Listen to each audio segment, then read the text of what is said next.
Like, why do you want that turned down? Adam Curry, John C. Dvorak. It's Thursday, July 23rd, 2015 time once again for your Gitmo Nation Media Assassination episode 741. This is No Agenda. Jade Helm, 15 plus 8 and counting. Broadcasting live from the capital of the Drone Star State. In the morning, everybody, I'm Adam Curry. And from northern Silicon Valley, where I'm wondering what Jane Helm, is that her name? I don't know. I'm John C. Dvorak. It's Crackpot and Buzzkill in the morning. I'm keeping track, man. I'm keeping track. Jade Helm started on July 15th, the big mega... the mega military exercise. Yeah, my wife brought this up.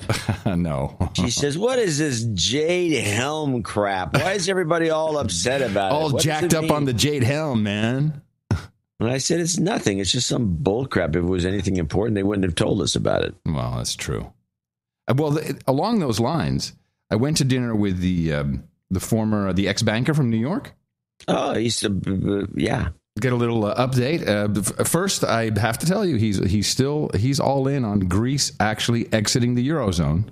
And is he still promising a big run up in the euro? Yep. That's now collapsed down to what, $1.08? Well, I didn't bring that one up with him. But what was funny is, he's the guy that is always telling me, always joking about my conspiracy theories and that conspiracy show you do. Yeah, this is typical, by the way. Everybody does this. Oh, yeah. And all of a sudden he's like, but Seattle's about to get a whole bunch of earthquakes. Do you know about the Ring of Fire? I'm like, holy crap. People like you laughed at me 7 years ago when we were talking about the Ring of Fire. And the Ring of Fire.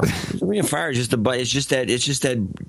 the tectonic plates. It's not anything conspiratorial. It's a fact. Oh, I know. But it was funny that he just came out like, I don't know. Well, this is something going around up there.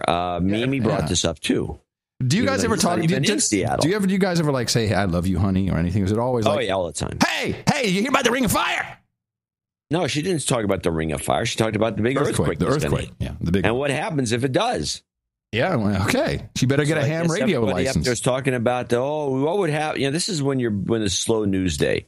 What would happen if all hell broke loose out of the blue in our area? Right. Of course.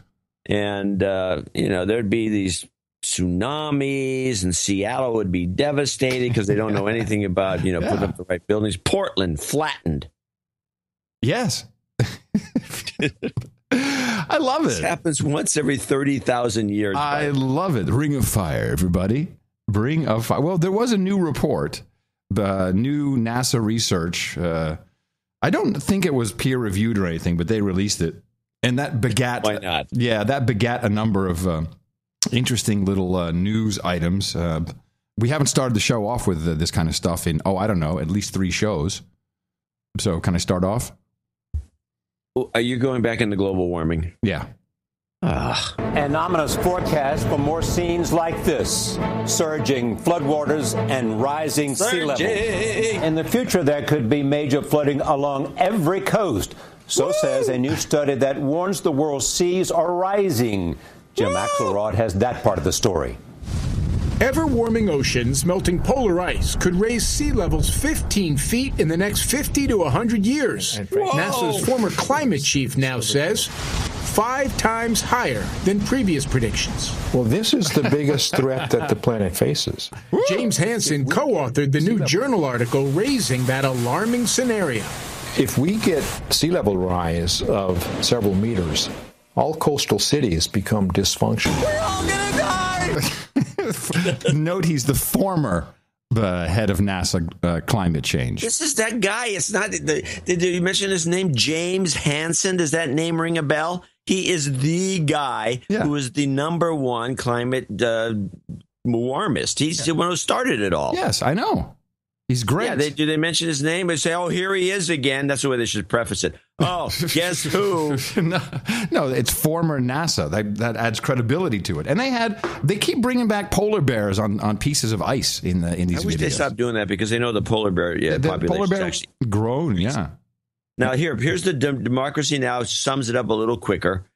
Same bullcrap story. Play it. GN global warming. Oh yes, I got it. Okay. Former NASA scientist James Hansen, who was one of the first to raise concerns about climate change in the 80s, has warned that sea levels could rise as much as 10 feet before the end of the century unless greenhouse gas emissions are drastically reduced. The rise would make cities such as London, New York, and Shanghai uninhabitable. This comes as new data shows that this past June was the hottest on record, breaking the previous record, which was set last year. Okay, listen to the Euronews propaganda. I don't even think they mention the report. They're just so all in, like, whatever. We'll just put together a 2-minute piece on it. This June, 2015, was the hottest June since temperature records began in 1880. Experts are saying governments should treat climate change as seriously as threats to national security or public health. The NOAA agency also says the first half of this year has broken heat records. Last year was already the hottest yet. Last month, in Pakistan, morgues in Karachi, population 20 million, and hospitals were overwhelmed. Officially, more than 1,150 people died. Now listen to this little throwaway line. 44 degrees Celsius coincided with power cuts and the Muslim holy month of Ramadan, when faithful abstain from eating or drinking by day. Yeah, hello. If you don't eat or drink all day, and it's 110 degrees, yeah, you might succumb. But, can we change this Ramadan to the winter? Oh, okay. Now I'm going to do by the way, the one, if you notice, there was the journal of some crazy journal. It wasn't just any old journal. Journal of obscure climate scientists who have nothing else to do. Yeah. Something like that. I think that is exactly the title. Your first reporter just said the journal. They would like, what journal? The Wall Street Journal? The journalists? They don't, Oh, I know. Okay. I know. I'm going to do the test. Just check it out. I'm going to stand up and look out the window at the mud flats because the bay, which is the mud flats of the San Francisco Bay, which is hooked to the Pacific Ocean, although I know it takes, like 400 days for a foot of rise in the Atlantic to show up everywhere. But here we go. Let me get here. I'm going to go look. You're standing up now. Yeah. Yeah. Okay. And the mud flats are still there. No difference in tidal. They're the same. Where's my flooding? Former technology columnist John C. Dvorak says climate change is not happening. No, the rising tides is not happening. Okay. Well, that's climate change is not happening. That is not the right message. In India, in May, the 47-degree heat killed some 2,500 people. Which I think is low. 47 centigrade, that should have killed 10,000 people. Yeah, especially in India. I think it's low. In Andhra Pradesh and Telangana states. An international team wrote in the journal Science that ocean levels rose between 6 and 13 meters when temperatures were around or... Wait a minute. What? How come I don't have beachfront property in Austin? 30 feet? I don't understand. Where is it? Where's the tsunami? 30 feet? Slightly higher than today's in prehistoric ice thaws. Oh, I'm sorry. That's 30 feet in previous ice thaws, slightly higher than today. So I guess today we're only 25 feet. Man, I better get the aero bed pumped up. That study warned of a possible repeat, even if governments cut greenhouse gas emissions. A top researcher, Hans-Joachim Schellenhuber, has said only the... Right. That's a good name. Well, let me listen to that name again. H. Barnabas Schellenhuber. What was the name? Researcher Hans-Joachim Schellenhuber has... Hans-Joachim Schellenhuber. Pleasure to make your acquaintance. Said only the induced implosion of the carbon economy offers a chance to avoid possible disaster. I like this. The induced implosion of the carbon economy. This is nice. Induced implosion of the carbon economy. That's a gem. That's something that we ought to be on the lookout for, and a term that may come back to haunt us. Yeah, write that one down. The proverbial snowball's chance in hell, perhaps. He said in the end it's a moral decision. Pope Francis too. The Pope said recently, our house is going to ruin, and that harms everyone, especially the poorest. Mine is therefore an appeal for responsibility based on the task that God gave man in creation. That he keep the garden in which he was placed. Man, that Latin is boring to listen to, isn't it? High-level activists like Schellenhuber have emphasized the costs of the coming economic... What's a high-level activist? And by the way, how objective is an activist? Not very.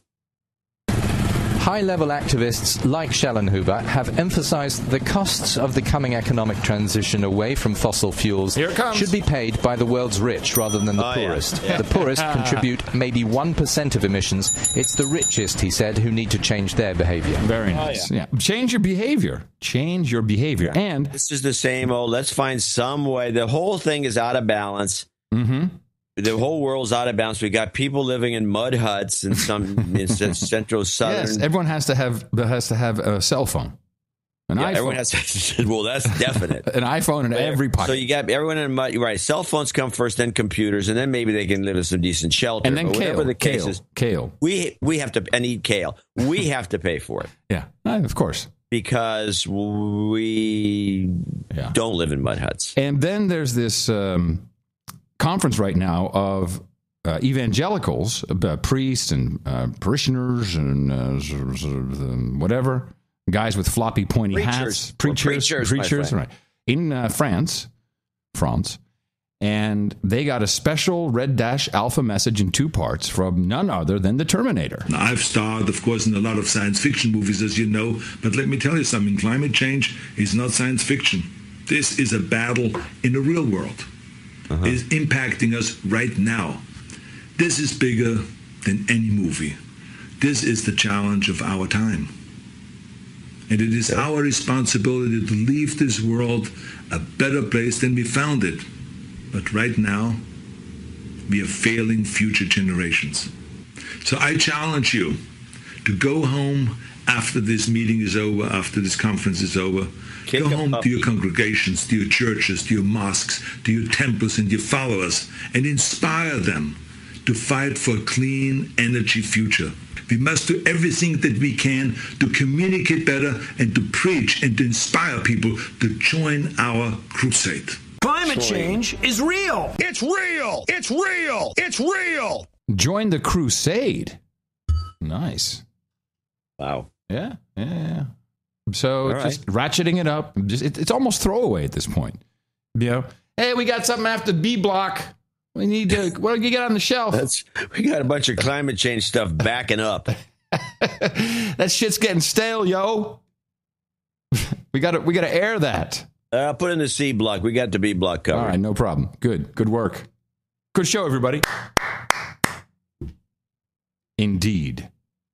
All right, well, there you have it. Yesterday, I was driving to San Antonio. By the way, I still know that there are people that listen to this show that cringe when we do any of this because they're all in and we can't break them out of it. Yeah. And meanwhile, there are actual scientists, people who've actually, unlike Schwarzenegger, who's never, picked up a test tube. And by the way, his video, he's still sitting in front of an American flag and the flag of the People's Republic of California. Like he's still the governor. Still the governor. He's still sitting there.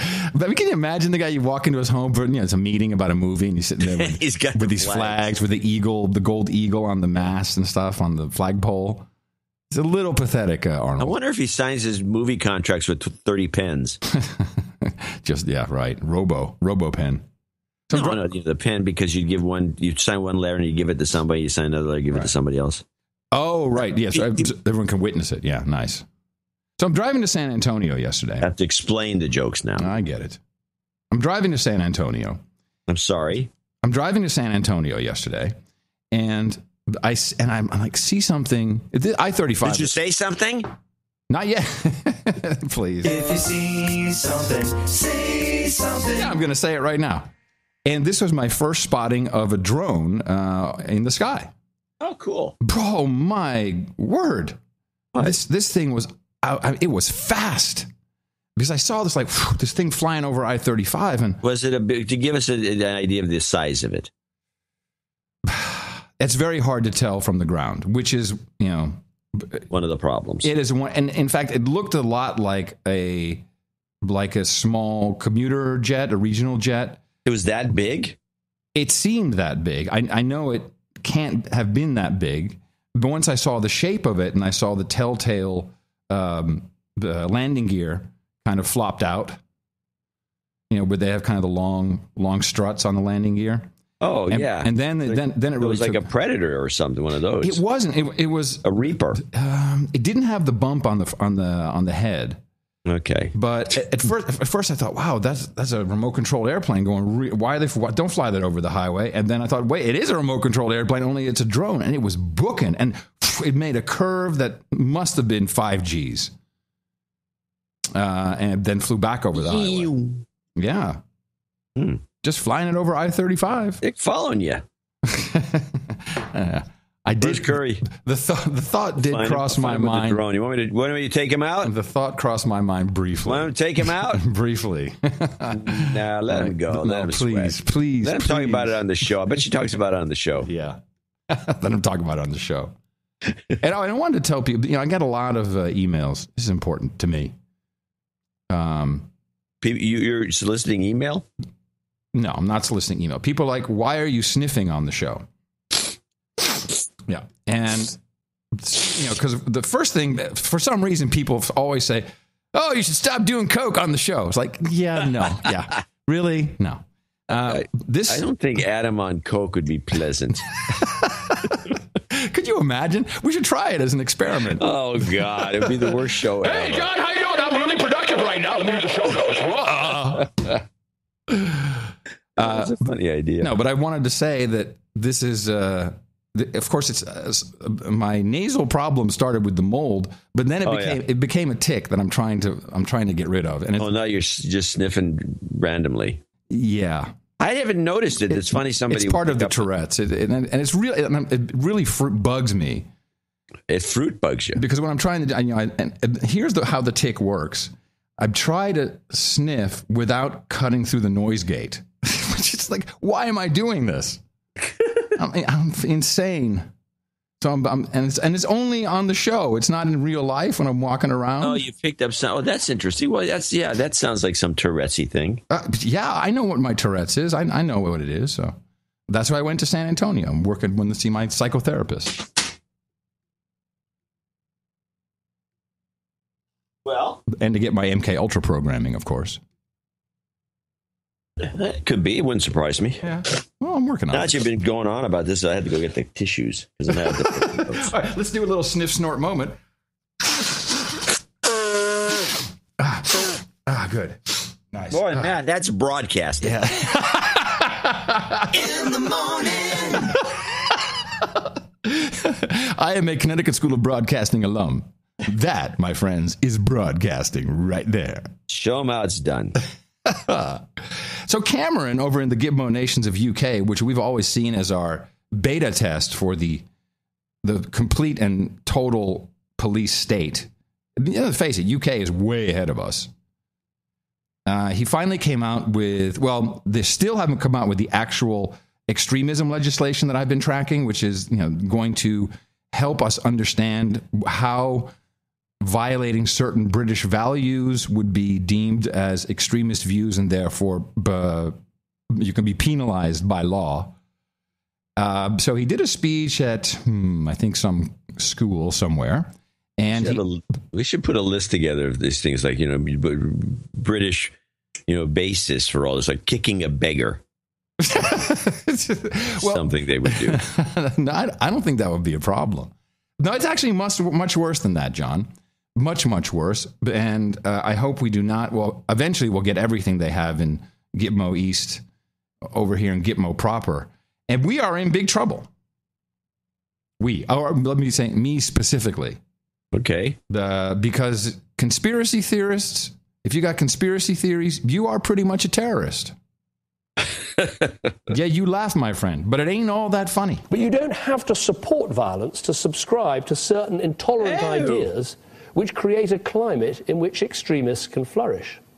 Ideas which are hostile to basic liberal values. What could those ideas be? Hostile to basic liberal values. What kind of ideas could those be? Being against gay marriage. Such as democracy, freedom, sexual equality. Ideas which actively promote discrimination, sectarianism and segregation. Ideas like those of the despicable far right, which privilege one identity to the detriment of the rights and freedoms of others. And ideas... Yeah, just keep that in the back of your mind. Just keep that in the back of your mind. But now listen to what the actual issue is. This is just an attack on Farage. Oh, that's what he meant by the far right, of course. But it gets worse. It's also based on conspiracy, that Jews exercise malevolent power, or that Western powers in concert with Israel are deliberately humiliating Muslims because they aim to destroy Islam. In this warped worldview, such conclusions are reached. That 9/11 was actually inspired by Mossad to provoke the invasion of Afghanistan. We're going to be locked up.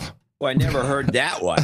We're going to be locked up. Mr. Adam Curry. Open up the door, Mrs. Curry, now! Or that British security services knew about 7/7, but didn't do anything about it because they wanted to provoke an anti-Muslim backlash. Well, I don't know about they wanted to provoke the anti-Muslim backlash, but there was a drill on the same day which was set up in the... I'm sorry?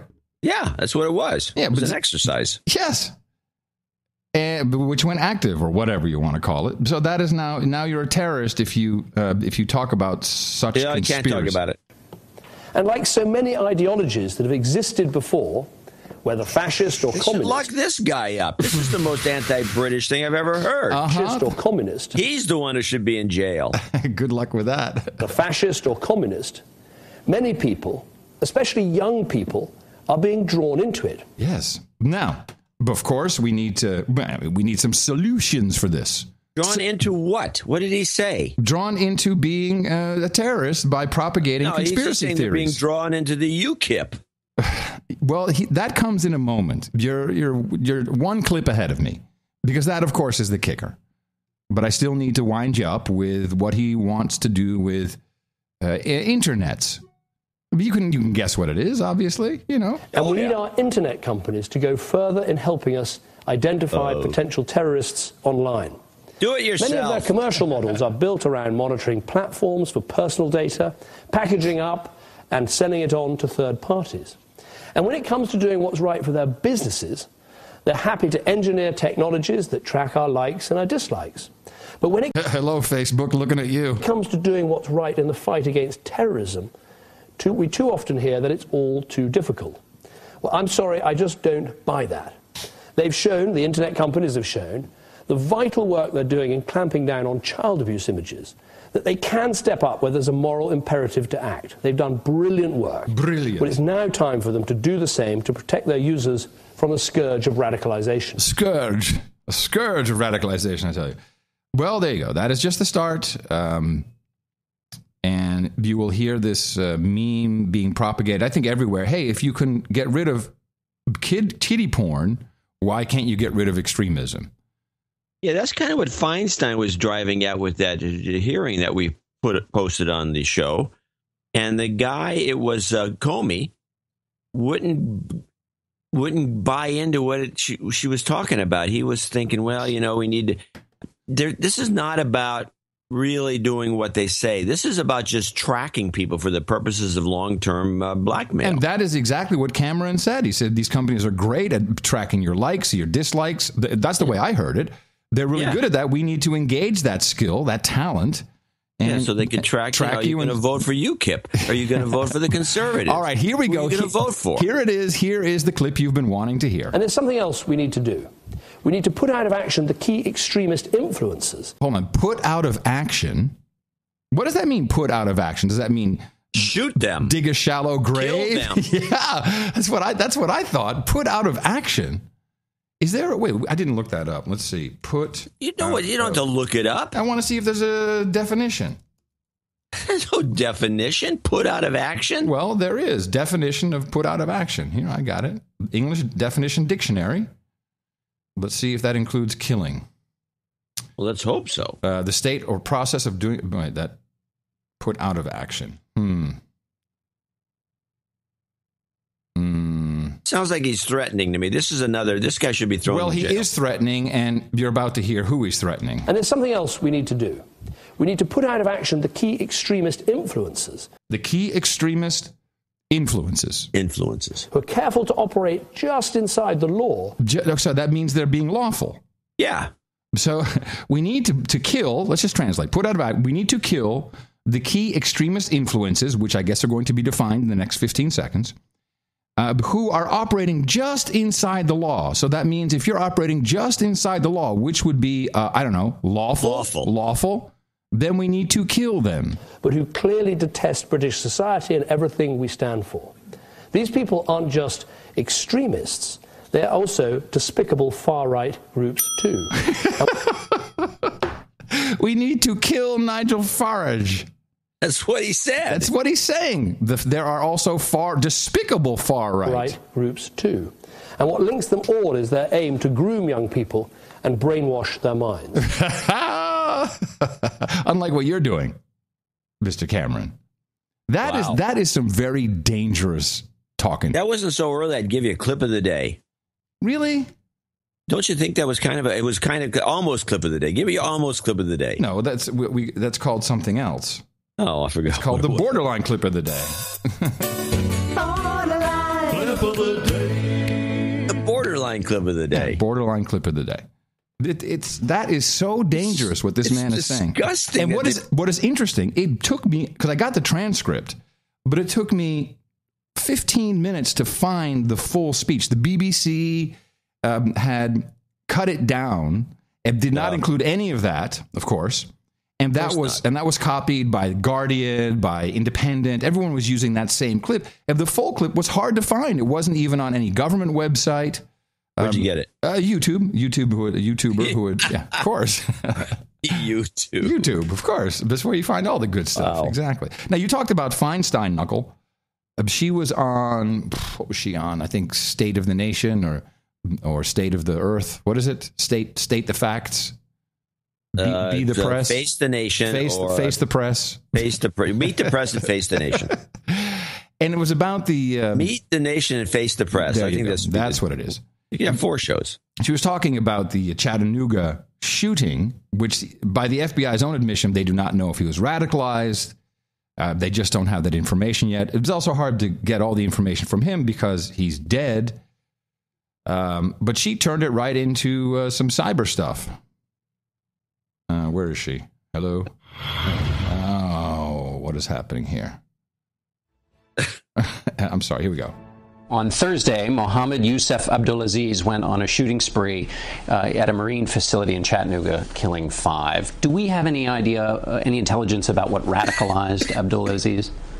Well, not at the present time. So he just said right there, do we have any idea what radicalized the guy?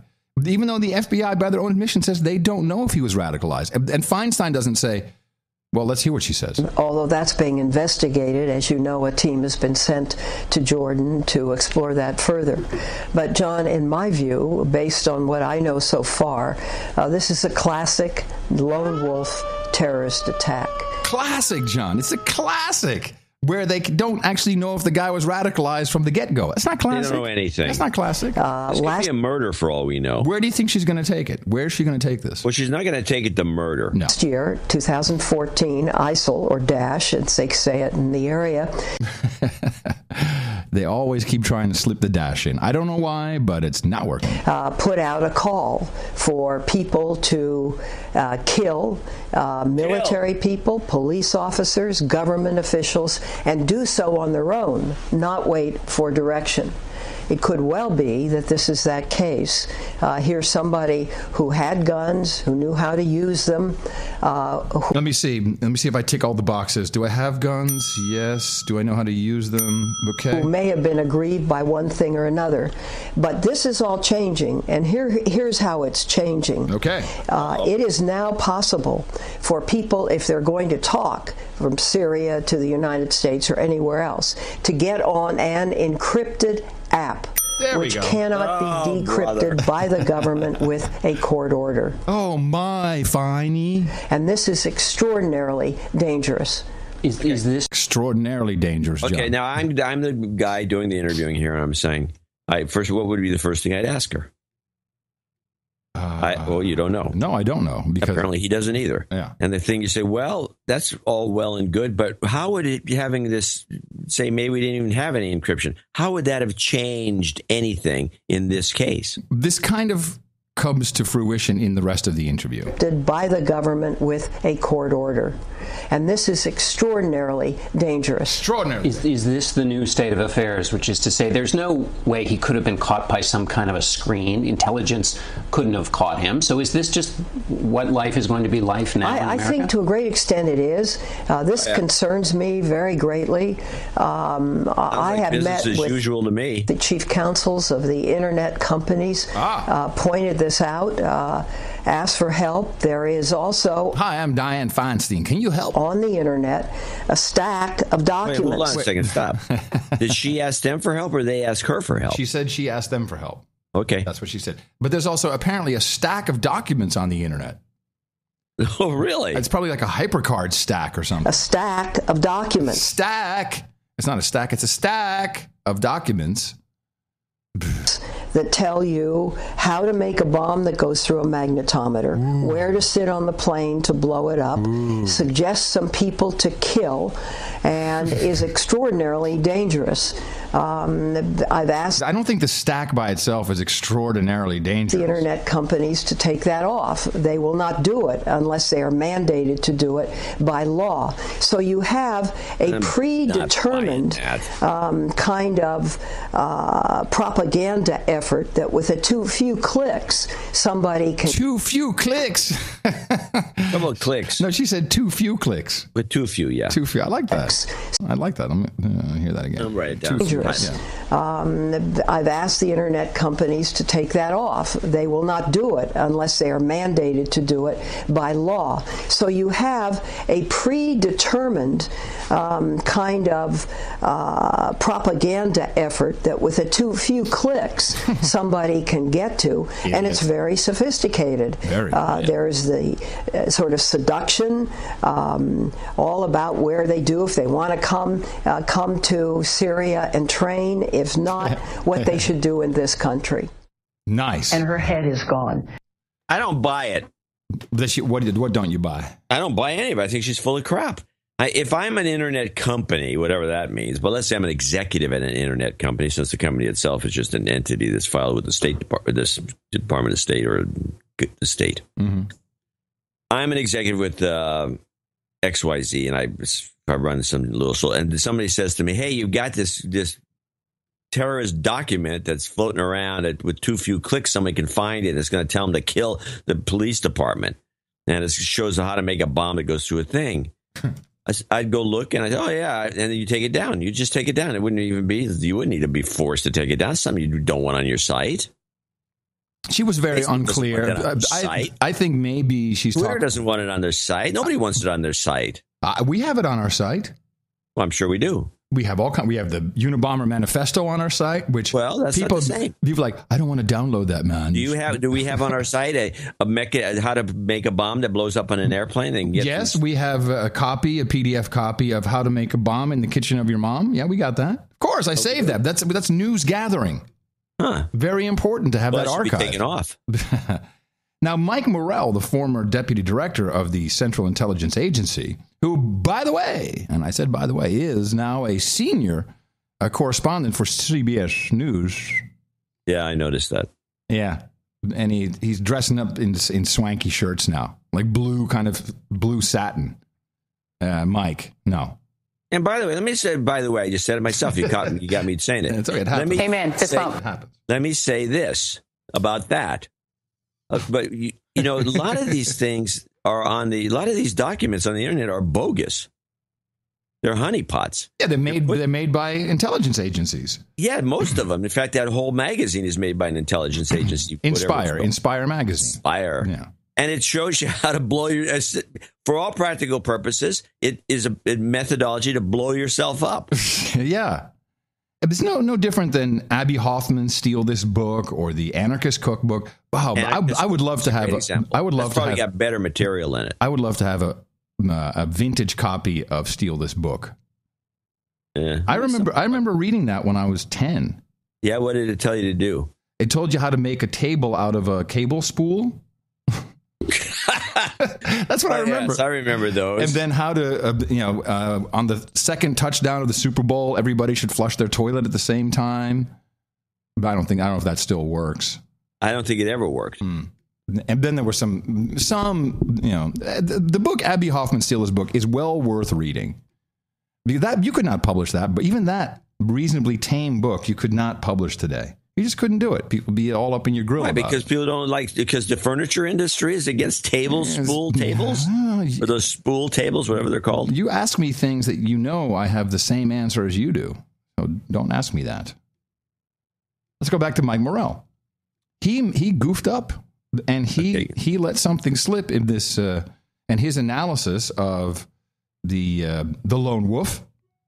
The lone wolf that I found to be quite enlightening. Maybe part of the Truth Always Wants to Come Out series. Yeah. Morell's never been that talented at keeping a secret. Certainly for an agency man, I think he's very poor at it. Very poor. That's why he wasn't in the field. Put that guy to desk. Yeah, that's why he's out. CBS News senior security contributor Michael Morrell. Senior security contributor. Nice, Mike. Is with us I would guess, I want to say, just throw this in. I know people, they come in and out of media jobs like this.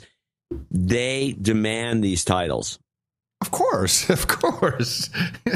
Hey, I'd want that. They can't be a security analyst or whatever. They have to be a senior security correspondent. The engineers are typical with this, wanting to use the word senior because it means something. And in most situations, like in publishing, a lot of these things, like senior contributing editor, just means you don't do anything.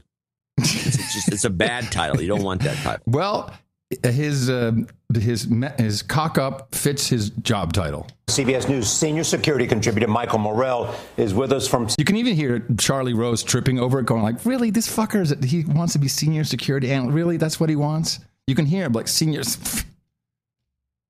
CBS News senior security contributor Michael Morrell is with us from San Francisco. He is a former CIA deputy director. Michael, good morning. Good morning, Charlie. What is the implication of this attack? And is it the worrisome threat of the future? So, Charlie, we still don't know what motivated this young man. I would not be surprised if we found out that he was indeed motivated by ISIS or another Islamic extremist organization. Hey, Mike, none of us will be surprised if that is the conclusion. None of us. I think that's where we're going to end up here. That would make it the most significant ISIS-inspired attack that we've had on our soil. So, really? The most significant ISIS-inspired attack? Well, what are you thinking? I don't know if it's the most significant one.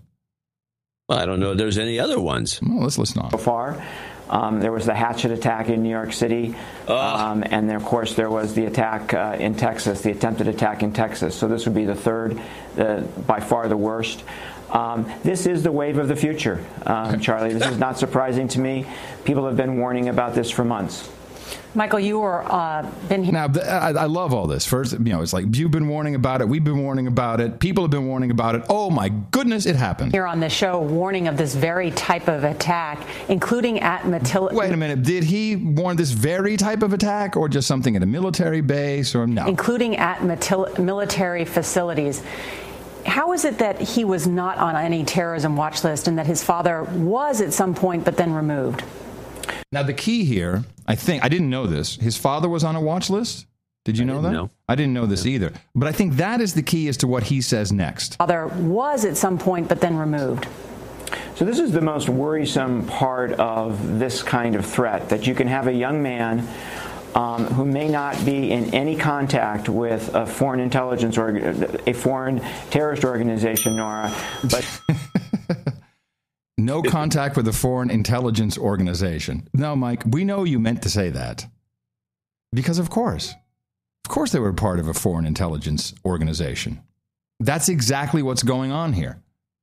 Maybe not so foreign either. Who is in his own home, in his bedroom, in his basement, watching videos, that's it. Going to websites. That's it. Yeah, and by the way, I'm jerking off to porn. Who is completely self-radicalized without in contact with foreigners or with anybody in the United States. Have you noticed that the the terms that are being used to describe self-radicalized youths are exactly the same as when bloggers first came out. In the basement. Some guy in the basement. Eating cheese sandwiches. Grilled cheese. Grilled cheese. Eating grilled cheese sandwiches. Exactly. In the basement. Self-radicalized. Yeah, we're not that far away from... Back it up a little because he said something else that was amusing. Shoot, I'm sorry. I just dropped the clip. What was it that he said that was amusing? I can't remember, but I just remember it was amusing, and I have to revisit it. Okay, hold on one second. See, the problem, if I dump a clip, then it's... I don't need the excuses. I'm just trying to fill time until the the slider fills up. From my tweets. Yes, read from your tweets, please. It's taking a long time for the slider bar to show up. It's a flaw in the software. Oh, here it is. Okay. Let's see. Terrorist organization, Nora, but who is in his own home, in his bedroom, in his basement, watching videos, going to websites, who is completely self-radicalized without any contact with foreigners or with anybody in the United States. That is the most dangerous because they can go out and do something and nobody knows anything about it except them. What was the funny thing? I don't know. Was it before that, maybe? But I think the word foreigners was one of them. I mean, using these words. But, okay, let's assume what he said is true. They're in the basement, go into websites, dreaming up this stuff on their own. They're not talking to anybody else, which, by the way, means that this encryption argument, all this other crap. Specious. Is specious. Perfect. It's bull crap. There's no reason to have any of this, all these encrypted, let's bust everyone's encryption. No reason to do that, apparently, if you listen to this thesis. That's right. And then he goes off, and this is a criminal. This is a criminal act. People do stuff like this. This has been going on. We have a high crime rate in this country. This is a variation of that. So what? Do we really have a high crime rate? We have it's a higher crime rate than a lot of places. Not as high as, let's say, Uganda, but it's a high crime rate. Ixnay on the Uganda, yay. I'm going. I don't want a high crime rate. Ghana's one of our guys. Yeah. Accra. It's not Accra, by the way. It's Accra. We've been pronouncing it wrong all these years. Oh, I don't think I've ever had the word Accra in my mouth, ever. Accra. For 20 plus years, they've had the word in your mouth, but then again. Yeah, exactly. Yes. Now, let's also go over this. ISIL's been around for, 3 years now, 4? Something like that, yeah. Yeah, let's say 3. Yeah, I'll just give them the benefit of the doubt and make it 3. Yeah. So we've had 3 We should look at their articles of incorporation. Let me see. We've had 3 events. They probably had more than a few meetings. We've had 3 crappy events. One of them was like egged on by this woman, the one in Texas, and another one was some guy with an axe running around. Oh, big threat. Yeah. And now this guy. Yeah. This is low numbers. Yeah. I don't see why they want to make people shake at their boots. They're going to do a better job than this. And, and so they're talking about this encryption, which, of course, we all know what is ultimately going to happen. There will be some government-sanctioned encryption system that will be the official way to do it, and everyone will be using that. Backdoors. Sorry? And it'll have backdoors. Well, of course it'll have backdoors. Yeah. Which means it's useless, because if the government has the key to the back door, so will the criminals. Well, it's interesting because the way it's going now with the most recent Wired expose, we're going to have backdoors into your vehicle.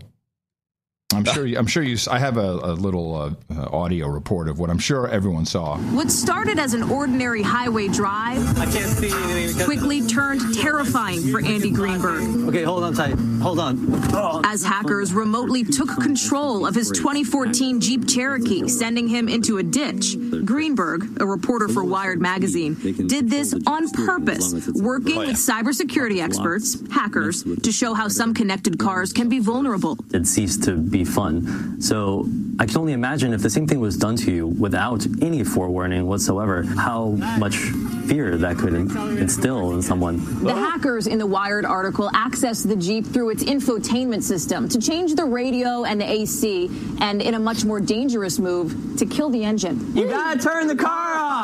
The two researchers believe that as many as 471,000 vehicles are potentially vulnerable. They've only verified that on a 2014 Jeep Cherokee. Chrysler, which owns Jeep, released a software update this month and says it has a team focused on identifying and implementing software best practices, including cybersecurity for all vehicle content, including onboard and remote services. Just today, a bill introduced in Congress would require that connected cars protect drivers against cyber criminals. With encryption, I presume. And have technology that can stop a hack in real time. What? Yeah, that means we'll be monitoring, 100 million cars in real time to stop a cyber attack in real time. As cars become more connected, where they are. Does introduce them. Well, what's interesting, according to the Wired article, the way this hack works is as long as you're on the Sprint network and can ping an IP address, then what they were showing apparently is that you can get GPS coordinates and then through the entertainment system, which sounds just as bogus as the... No, it's totally bogus. Yeah. I mean, what these guys did is they loaded new firmware onto the cam chip, which really controls all the management of the vehicle's functioning. Okay, so you're telling me that you were able to install that? Well, they had to install. Let me read a note from a guy, one of our producers who talked about this a little bit. Oh, good. Based on the picture, the Jeep would have a Chrysler Uconnect audio climate control system. It does not have the capability to play or transmit video to the screen, which they claim to have done, with the exception of the rear camera, and that function is actuated by putting the transmission in reverse, and you can't do that. They claim that they showed up on the video screen in the car, which had to be, possible if you were in there changing the firmware. This just reeks of... If you hacked the whole car and you put a new system in, you could do anything. Mm-hmm. This is like the brakes don't... The brakes, they can be hacked because you can cut the brake lines. I mean, this doesn't count. Let's go on with some of the stuff this guy says. You have to put the transmission in reverse to get the camera to turn on or to get into the camera subsystem. The windshield wipers on that particular car are actuated by a physical switch on a stalk. They're not involved. Oh, really? They're not, according to him, they're not involved with the rest of the subsystems. Huh. It's mechanically impossible for the RPMs to climb while the car decelerates unless the transmission is shifted into neutral and the transmission is not controlled by the Uconnect system. And what is our producer's... what is his credibility level? Does he have? He's a high-end techie at a company that does. Okay, well, that's what I wanted to hear. That's the kind of techie. He's obviously a techie. That's the kind of the bit about jerking the seatbelt. By the way, I got into a beef on Twitter. I'm getting sick of this, but this happens all the time. I said, "Well, how are you going to be?" I said, "This sounds like bullcrap to me. How are you going to be jerking the seatbelts?" And I have a bunch of, "Well, there are some systems that the lane control system." Wait! I know that guy. I know that guy on Twitter. Yeah, you know that guy. Yeah. Hey, because you couldn't jerk the system. So I looked it up because they're going to just throw it. This is the I think phenomenon that you've been bitching about. Well, I bitched about it after the show, so we should probably... Yes, we'll talk about it later because I have some examples in the show today. Good. This and that. I looked it up. No, the Jeep Cherokee system of the lane control system involves a visual signal, and then they jerk the steering wheel, which is the way most of them work. This does not involve the seat belts. Well, okay, let's go on. There's a bit about jerking the seatbelt and taking over the steering wheel in the 2013 experiment again. Complete bullshit. Those items are not an electronically actuated system. These two idiots would have had to physically grab the seatbelt and the steering wheel in order to do things mentioned in the article. The best one, hacking into the brake system, is not only completely false, but also reckless journalism. I don't know reckless journalism. Reckless journalism. Oh, that bugs me. I think we perform reckless journalism, if anyone does. The brakes on the car, which, along with the steering wheel, are among the few things that will work if the car is to completely lose electrical power. You'll lose your power. I've noticed this. But the brakes and steering have to work manually. As far as I know, that's a requirement for all cars sold in the United States. Now, he takes it, which, again, means you could turn off the electricity and drive the car. Again, you have to be able to do that. Otherwise, you'd kill somebody. And this is being done on the freeway, which seems questionable. Then he says... Then he has a theory. He says it sounds like a hit piece on Fiat Chrysler on behalf of the UAW. Ooh, I like that. I know that the FCA is currently looking for another auto manufacturer to partner with. That's Fiat Chrysler, whatever. to partner with combined resources and potentially sell off Chrysler and its subsidiaries, Ram, Jeep, and Dodge. If the UAW can sabotage that, they can keep the jobs in the U.S. a little longer. I think this is just one of those, these two guys are part of a they're going to present a consulting firm. They're going to, they did this they received an $80,000 grant to do this. Yeah. So, yeah. But more importantly, if we're all going to accept this, then I demand, as a citizen of the United States of Gitmo Nation, I demand we reopen the investigation on Michael Hastings. Because we all can't be in on this it's real, it can happen. And then when you say, well, Michael Hastings, the Breitbart reporter who had important information, who died in a one-car crash, Rolling Stone, you can't then say, that's just a conspiracy theory. That's the same guy, by the way, from Twitter. It's true. Yeah. You just can't do that. So there's some awfully fishy about that story. You can't have it both ways. For 20 plus years, they've had glow-in-the-dark dogs you can buy that are part jellyfish. Dingo, boom, boom, shakalaka, boom, boom, boom, boom, shakalaka, boom, boom. Jid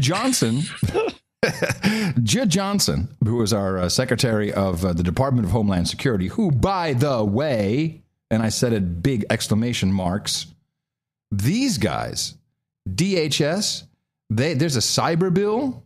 Let me open this up for you. You're going to love this. This is, what bill number is this? It doesn't even have a number yet. Okay, so it's coming. It's early. This is a bill to strengthen the ability of the Secretary of Homeland Security, so that would be Jid Johnson, to detect and prevent intrusions against and to use countermeasures to protect government agency information systems. This act may be cited as the Federal Information Security Management Reform Act, FISMRA. This shitty acronym, people. And what it does, the idea is, I believe it's $8 billion they want to appropriate so that Department of not the Department, the Secretary of the the Secretary of Homeland Security, Jid Johnson, can then implement systems, I guess, to protect government agency information systems, which would include OPM, anything like that. And Jid Johnson got called out in, I think it was Bloomberg, for using his personal Gmail at the office. And although it isn't really clear in this clip you're about to hear, there's one little piece that is important that I wanted to play. The reason why that is inherently dangerous is, JavaScript inserts. If you're looking at your Gmail, then, that could do, if you're using browser-based systems, it could potentially make your next connection to the internal email insecure. I think we would all agree that is possible. We've seen these types of all hacks kinds before. of possibilities if you're using Gmail. But the cavalier attitude of Mr. Jid Johnson, the man who is about to receive, or will, once this is through, I'm sure it's going to happen, will receive $8 billion to protect the very same systems that he is using, is so cavalier, I think he needs to be called to account. Let's be clear about what that story is talking about. At my desktop at work, I was, via the internet, accessing my personal Gmail account so I could see who was sending me stuff on my Gmail. See if I got any Tinder dates. Personal account. Not to be confused with my DHS email, which I use all the time. And I received a waiver from our chief information officer to do that. Who should be fired for that waiver? Pursuant to the rules, but totally. There are some security risks that have been raised concerning that, so I'm suspending that. Probably should have done it sooner. Yeah. And I want to see the others on that list do the same thing. I think that DHS has to be the model for good cybersecurity in the federal government, and certainly as the secretary and the leader of the department, I should be a model for the rest of the department. Now, okay, I got it. You're very serious about your cybersecurity of the government .gov domain, and of course, you will be receiving billions of dollars to shore up that security. But when you make a mistake like this, how do you classify that kind of mistake? That's what I intend to do. Did you conduct any DHS business on that? on your Gmail? No, that's not my practice. I mean, occasionally would somebody mistakenly send me an email on my Gmail, and I'd push it to my DHS email. Oh, he'd push it to his, but which means you're forwarding it, creating another copy on Gmail in the sent box. This guy he should not be in charge of any cybersecurity. He does not. It just, I pushed it. No, you forwarded it. You didn't push it. But I'm a frequent user of DHS email, so that's not an issue. Well, frequent user of DHS email, that's not really the standard. No, I mean, I use my DHS email for government business. I use my Gmail for private business. I wonder what he's using it for. And so when you look at some of the hacking that we've seen, including Sony, were you taking a risk by having Gmail on your desktop? Probably not an appreciable one, but one that probably should be eliminated. So I'm eliminating it. And what was the trigger that caused you to eliminate it? Well, that story certainly helped. Yeah, he said the article, exactly. No one within the department, not his chief information officer, no one. But then...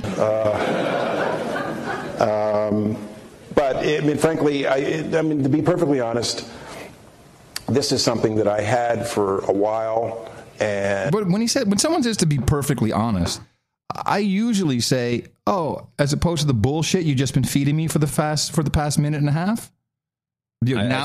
Frankly's another one that triggers that thought. Yeah.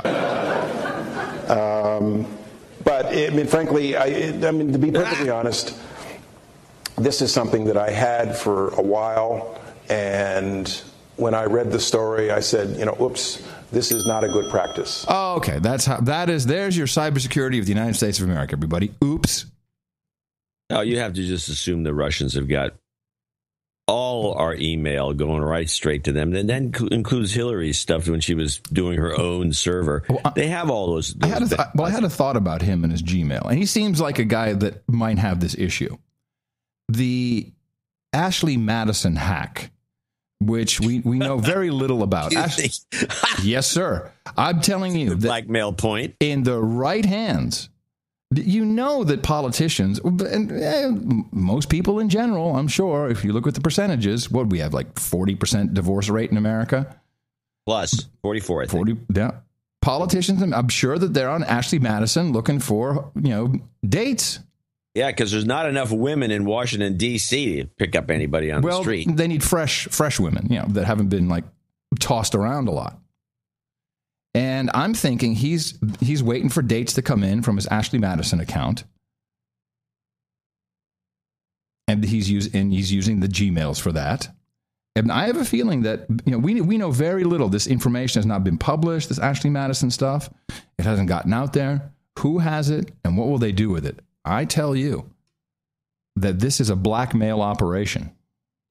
And there's a ton. I like it. I like this theory. We didn't discuss it in any detail on the last show when we discussed the hack. Or actually, I discussed the hack with Horowitz. I don't remember who I discussed. This is the problem with doing too many shows. But you do two. You do two shows. I'm doing two shows and I can't keep too many shows. It's terrible. Man. Too many shows. I'm doing too much work. And the point is that obviously. This is a blackmail thing. This is perfect. This is like having the hooker's address book. You have the Washington. That's what they did with that poor woman they busted in Washington, D.C., the one, the madam, super madam. The D.C. madam, yeah. First thing they did is grab that book, and that thing was just destroyed. Whoops. Yeah, don't know what happened to it. It's gone. I don't know. I went into police custody, and now it's disappeared. Now you got something. Wow. Yeah, well, keep our eye on it. Let's see who's acting strange. I think Jid Johnson, I would say Jid Johnson's acting strange. Don't you feel? Doesn't he look a bit like just one of these typical guys, like I hate to say it, like a Bill Cosby. Pointing the finger at everybody else and then doing all kinds of crazy shit in the background. There are a lot of people like this. Way to go. A lot of people. Point the finger and then do the opposite. So I should discontinue it. And how did Josh Rogan find out about this? You have to ask Josh Rogan. No, but do you guys know how it leaked or how people found out or how it came to their attention? I wish I knew the source of all leaks in Washington. But oh, yeah, I bet you do. I don't. Politico's cybersecurity editor, Sean Waterman, sends me a question on moral hazard. He says, why is it that these rules only seem to apply to the little people, not the bosses? Good question. Well, as I said, I obtained a waiver from the chief information officer of the department to do... Who is the chief information officer of DHS? Well, let's see if we can find out. I'll look him up if I can find him, but I find this to be a bogus. Bogus? I doubt this. It's a new chief information... Oh, no. What, you doubt what? I doubt he got a waiver. It's just like, hey, it's one of these things. Oh, jeez, I got to get off. They're on my case. And you call up. You say, well, how am I going to get out of it? And you have a meeting, staff meeting. We're screwed. We got this problem. The chief information officer's at the meeting. He says, just tell him you got a waiver from me. I'll cover your ass. Oh, thanks, Bill. Thanks. I really appreciate it. I'll just say that. You can say you made a mistake. I'll take it. It's no big deal. As long as I'm not going to get fired. Don't worry about it. I got you covered. His name is Luke. Yeah, Luke. Luke? Luke. Luke J. McCormick. Luke, I'll give you, this is one of those things. You ever see these situations in these government things where the guy screws up, or somebody screws up, but a guy gets blamed. Oh, this guy, he's the worst. He did all these bad things. Then he gets promoted. Mm-hmm. And then the media's always going, oh, this guy, he's responsible for this mess. Probably wasn't responsible. That's why he got promoted. That's how Uncle Dom became ambassador to South Korea. Really? Yeah. He took a bullet? No, he messed up on. He took a bullet on Iran-Contra. He set up the meeting with Felix Rodriguez, and then had that. It was written down. Don's a note taker, and he'd written it down, and then that surfaced. And then it was write stuff down. And then, but he made it through the senatorial the oversight committee and. They were very mean to him. All big. I've received I'm going to look this up. Somewhere I have this would be fun to read. Somewhere I have a note from Aunt Meg to my mom about him getting through. I got to find this letter. I'll see if I can find it. It's just one of these things that, cleaning up my crap from the old house, and I ran across this and it's like, oh, that's interesting.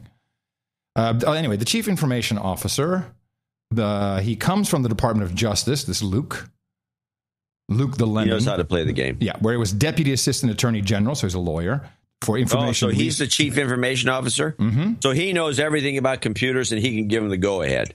That makes sense. Prior to his tenure at DOJ, Mr. McCormack served as the Immigration and Customs Enforcement CIO that held several other senior Homeland Security IT management positions from 1999 to 2012. U.S. Customs and Border Protection, its legacy agency, U.S. Customs. His private sector positions included management roles within MCI, Ford Aerospace, and a smaller minority-owned firm. Does that mean he's a spook? He's got spook written all over him. Yeah. Come on, tell me I'm wrong. Let's see. MBA. That could be a typo. It says MBA. Master of Veterinarian Affairs. He holds an MBA from the Smith School, University of Maryland, and holds key certifications, ran the school newspaper, at Columbia University and National Defense University. Okay. Lifer guy. You're right, lifer guy. Final bit here from... So if you want to... get a raise or get a bump. If you want to protect your internal systems, how does Judge Johnson... the Secretary of Department of Homeland Security, how does he segregate this and make sure everything is all safe? And he gave me the waiver, but I do believe that I should set the standard. And so... Okay, what's the standard? I'll just use my iPhone. No problem. Just use my iPhone. I'll just use my iPhone. No problem. Yeah, so last question on this. What? Yeah, here it comes again. How will you read Gmail now? On my iPhone. Like a lot of other people. And so that's the... There it is. That's your cybersecurity expert right there. Holy mackerel. I'll read it on my iPhone. I'll read it on my iPhone. Like other people. That's the practical differences. Rather than using a government desktop, you're going to use an iPhone. Yeah, rather than accessing the internet and accessing my Gmail on a desktop, I'll just use my iPhone. I just use my iPhone. Wow. Mm-hmm. They need a guy like Joe Engo. I love Joe, but I just get a short picture of him with his pink hair and his dresses. Yeah, the hell with the pink hair. And his 4.5-inch heels. In terms of a guy who knows. He knows his stuff. Hell yeah. But I just can't see Joe Engo gelling very well. You can't see him working it out with Johnson. Like, hey, Mr. Johnson, I'm Joe Engo. I'm it's like Django. Joe would have these things. It was annoying to everybody. You couldn't do anything. Let me just state that Joe Engo was one of the server guys. At the time, he was a server guy at Pod Show. And Joe really knows his stuff, and he eats security. He is dude named Ben for network security. But he also is he's a transvestite, I believe. I don't know what he is. Yeah. It's beside the point. But no, it's interesting, and it's not beside the point because you have to imagine Joe at Django on Twitter. Just look at the pictures. You have to imagine Joe with his pink hair and his 4.5-inch heels. Clickety clack, clickety clack. Hey, Jay. But he would do stuff like it all disappeared when he quit, and he quit for some interesting reasons. But he quit. Yeah, he would do stuff like, do you want to use the internal Wi-Fi network? He had to mail you the password, which was a mile long and consisted mostly of carrots with all kinds of code that was like, I don't even know if I could type this. I could cut and paste it, but I couldn't type. So you'd get this in email, which probably was a security breach because the email could have been forwarded. But then you had to patch this thing in. It was a jillion miles long, and then you could get on. You did not say a jillion miles. I said that. I'm sorry. I will give myself minus 1 point. That was very bad. That was -2. I can't go any further than that. But he knew his stuff. I mean, I argued with him endlessly because we were trying to market something using WordPress, and you go to the blog. I remember all this. There was nothing you could do. I wanted to use a plugin. No. Security problem. Everything on WordPress apparently was a security issue. Yeah. What was he protecting? That's the other thing. The important information of Pod Show, our content. I'm like, please, would anybody please steal our content and put it on WikiLeaks so at least someone watches this shit? But no, those guys are out there. Those guys are good, and they're good, and they know what they're doing. Apparently, these guys have no clue. I'm sure Megan Smith will bring in the right people. She doesn't know those people either. And with that, I'd like to thank you for your courage and say, in the morning to you, John C., where the C stands for Colonel Cash Dvorak. Oh, you're stretching. Yep. You're stretching. I am. Well, in the morning to you, Adam Curry. Also in the morning, all ships at sea, boots on the ground, feet in the air, subs in the water, and all the dames and knights out there. In the morning, everybody in the chat room, noagendastream.com is where you can always hear the show live Thursdays and Sundays at 9 a.m. Gitmo Nation West time. And thank you in the morning, actually, to our artists. Let's see. We had the artwork for episode 740 was Thijs Brouwers. What did he have for us? This was the episode was Losers to Lions. And it was the No Agenda ISIS lone wolf with the Confederate flag in the background. It was quite nice. Yeah, the lone wolf. The lone wolf. All right. Let's give a few thanks out there to start with. Whoops. Look at the spreadsheet. Somebody wrote a very long note. They have to restrain. We did okay today because we had 3 huge donors. Oh, nice. But we didn't get a lot of smaller donors, which kind of bothers me. And you can always tell that by the size of the spreadsheet. It was actually not as long as it would have been or should have been. But let's thank our patrons and executive producers, Patrick Seymour in Clayton, Ohio, 666.66. With my donation for the June 4th show, I should complete my knighthood. I'd like to be known as Sir Patrick of the Enormous Noggins. But it's something you'd appreciate. Yeah. And he wants a little karma for the 2 of us, the amazing hosts, as he puts it. Oh my God! Science is amazing! You've got karma. Somehow Kiki snuck in there. Yeah, that happened. Eric Hallbrighter in South Ogden, Utah, Thank you, and apologies for this being my first donation of 2015. It came in with 555.48. Which is not, it's nice to come in the middle of the year with that. It's a good number. In my guilt and appreciation, I believe I am finishing off my knighthood. Please keep me honest. If I am short, let me know and I'll make it right. All I ask is that you two keep on keeping on and shoot a little karma my family's way and 2 to the head for my next IRS troubles. Don't put it out there, man. Don't put it out there. Just manifest that everything will be fine. Oop. You've got karma. There we go. Buzzers and all kinds of things going on today. Yeah. Sir Tom Sonder came in from Mount Stewart in Tasmania, a country that's largely known for the popularization of the TCP/IP protocol for the Windows machines. $500. Wait a minute. You can't just make a statement like that without some explanation. Yeah, there was some guy that was, when TCP/IP first appeared and it was being used. Wasn't that Bob Metcalf, didn't it? Or he created Ethernet? No, the TCP/IP was committed by all these guys, including your buddy over there who became MCI. They went to Google. Vint Cerf, yeah. He's a big pusher of that. But there was this kid in Tasmania. I hear that TCP/IP might be something one day. Well, it was funny to watch. I was going to a lot of trade shows during this transition, and there's all these small transition booths. From what? From Novell Networks or from Apple Talk? Well, I mean, there was the networking going on was like a lot of Token Ring. Oh, Token Ring, yes. There's a bunch of crazy things going on. NetBUI. Man, that was the bane of my existence. NetBUI.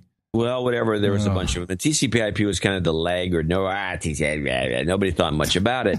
that Twitter guy again. Because it was hard. It was hard to implement especially on Windows machines. And some guy, and I wish I remembered his name because we brought him over here and honored him once. And he was the guy who simplified the TCP/IP stack so it worked effortlessly on Windows. I think it was either incorporated in or developed parallel to the BSD TCP/IP stack was that rings adopted, and that's the one that was. Was it Robert Kahn? Was that his name? No.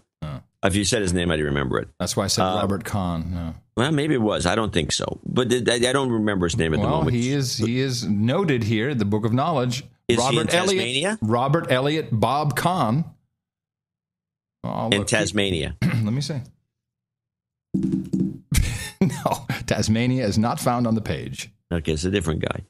Okay. There's a bunch of people that ended up doing it, and the one that finally won was the one that developed through the Berkeley BSD. Linux. Right.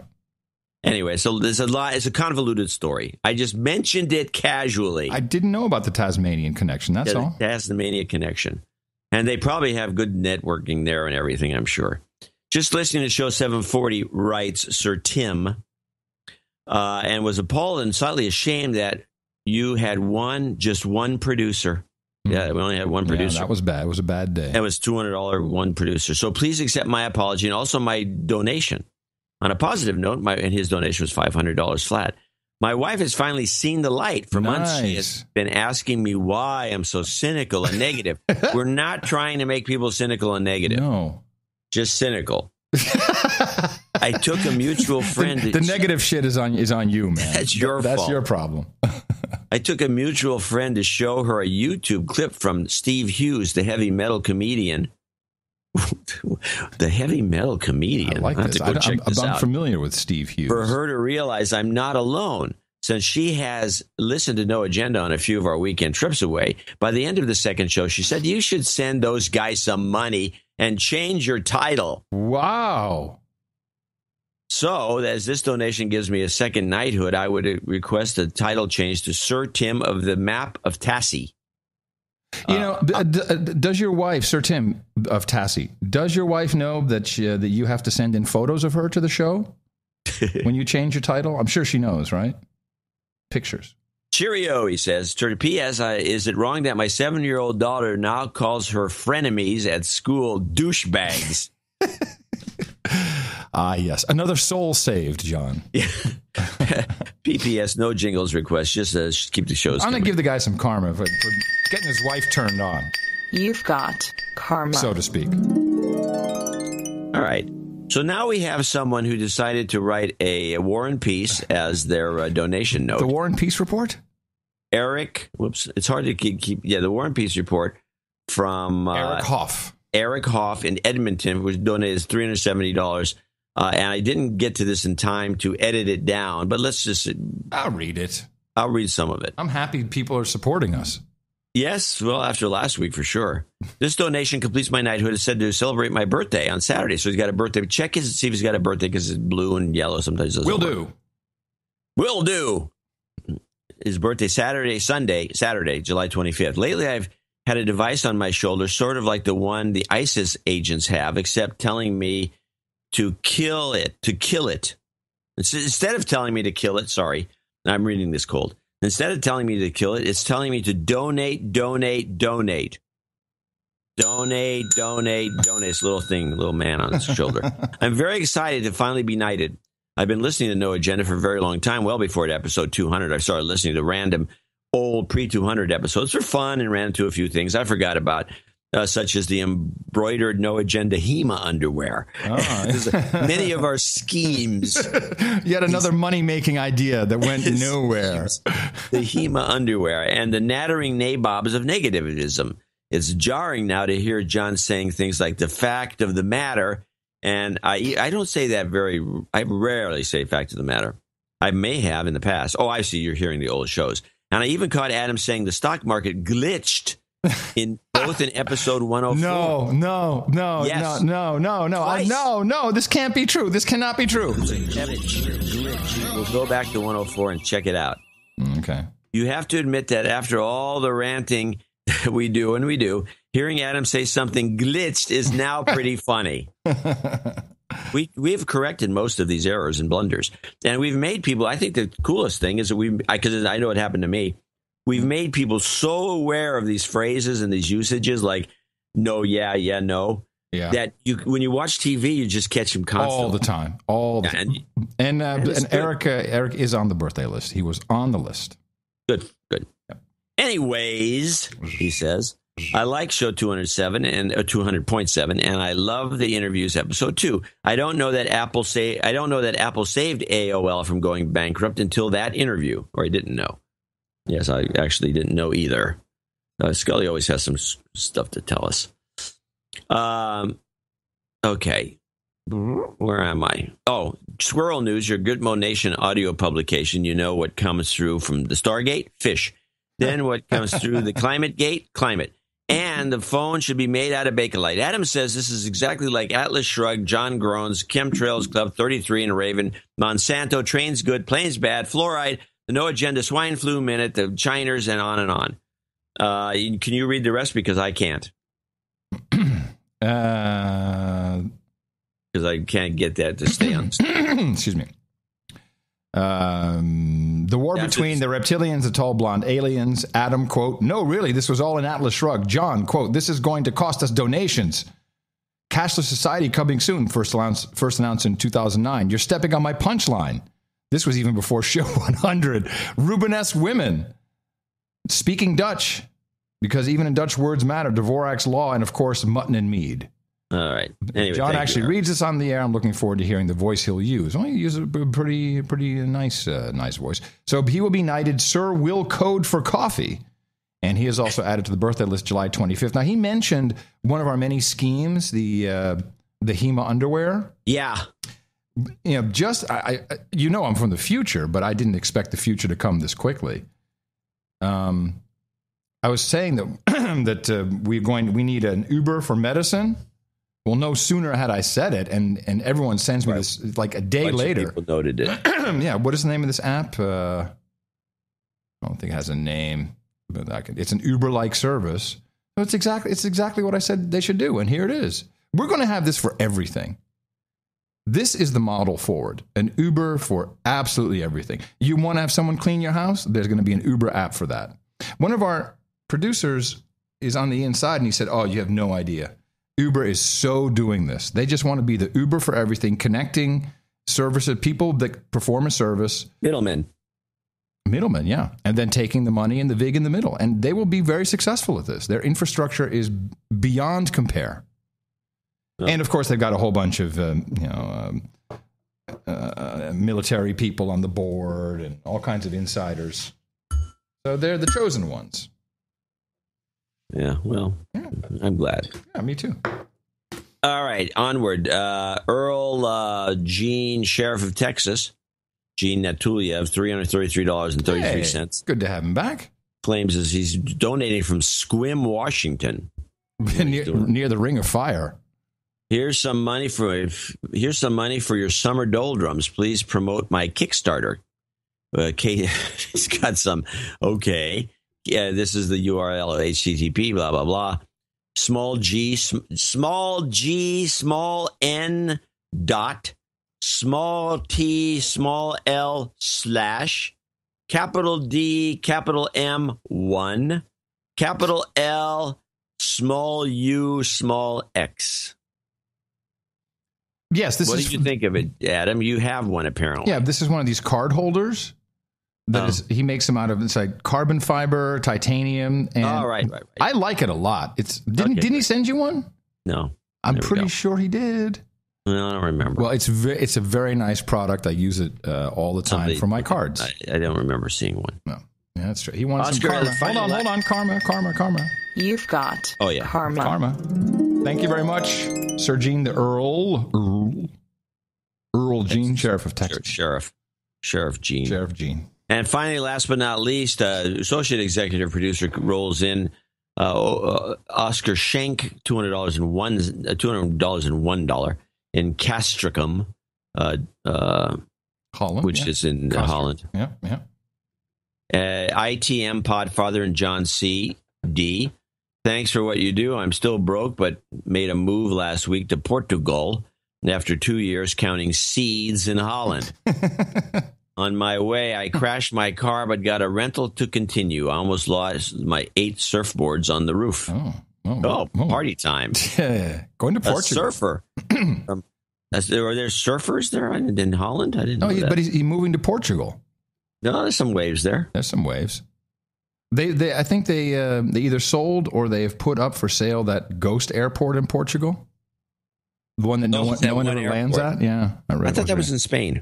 Oh, maybe it was. I'm sorry. I think the ghost airport was in Spain. Could be Spain. I could be wrong. The Portuguese did. I think compared to the Spains, the two countries decided to just rip off the EU as best they could. A good job. Build out. In fact, Spain built out some subway systems. I mean, there's a subway system in the Basque Country. What's the name of it? Well, anyway, there's a couple towns up there.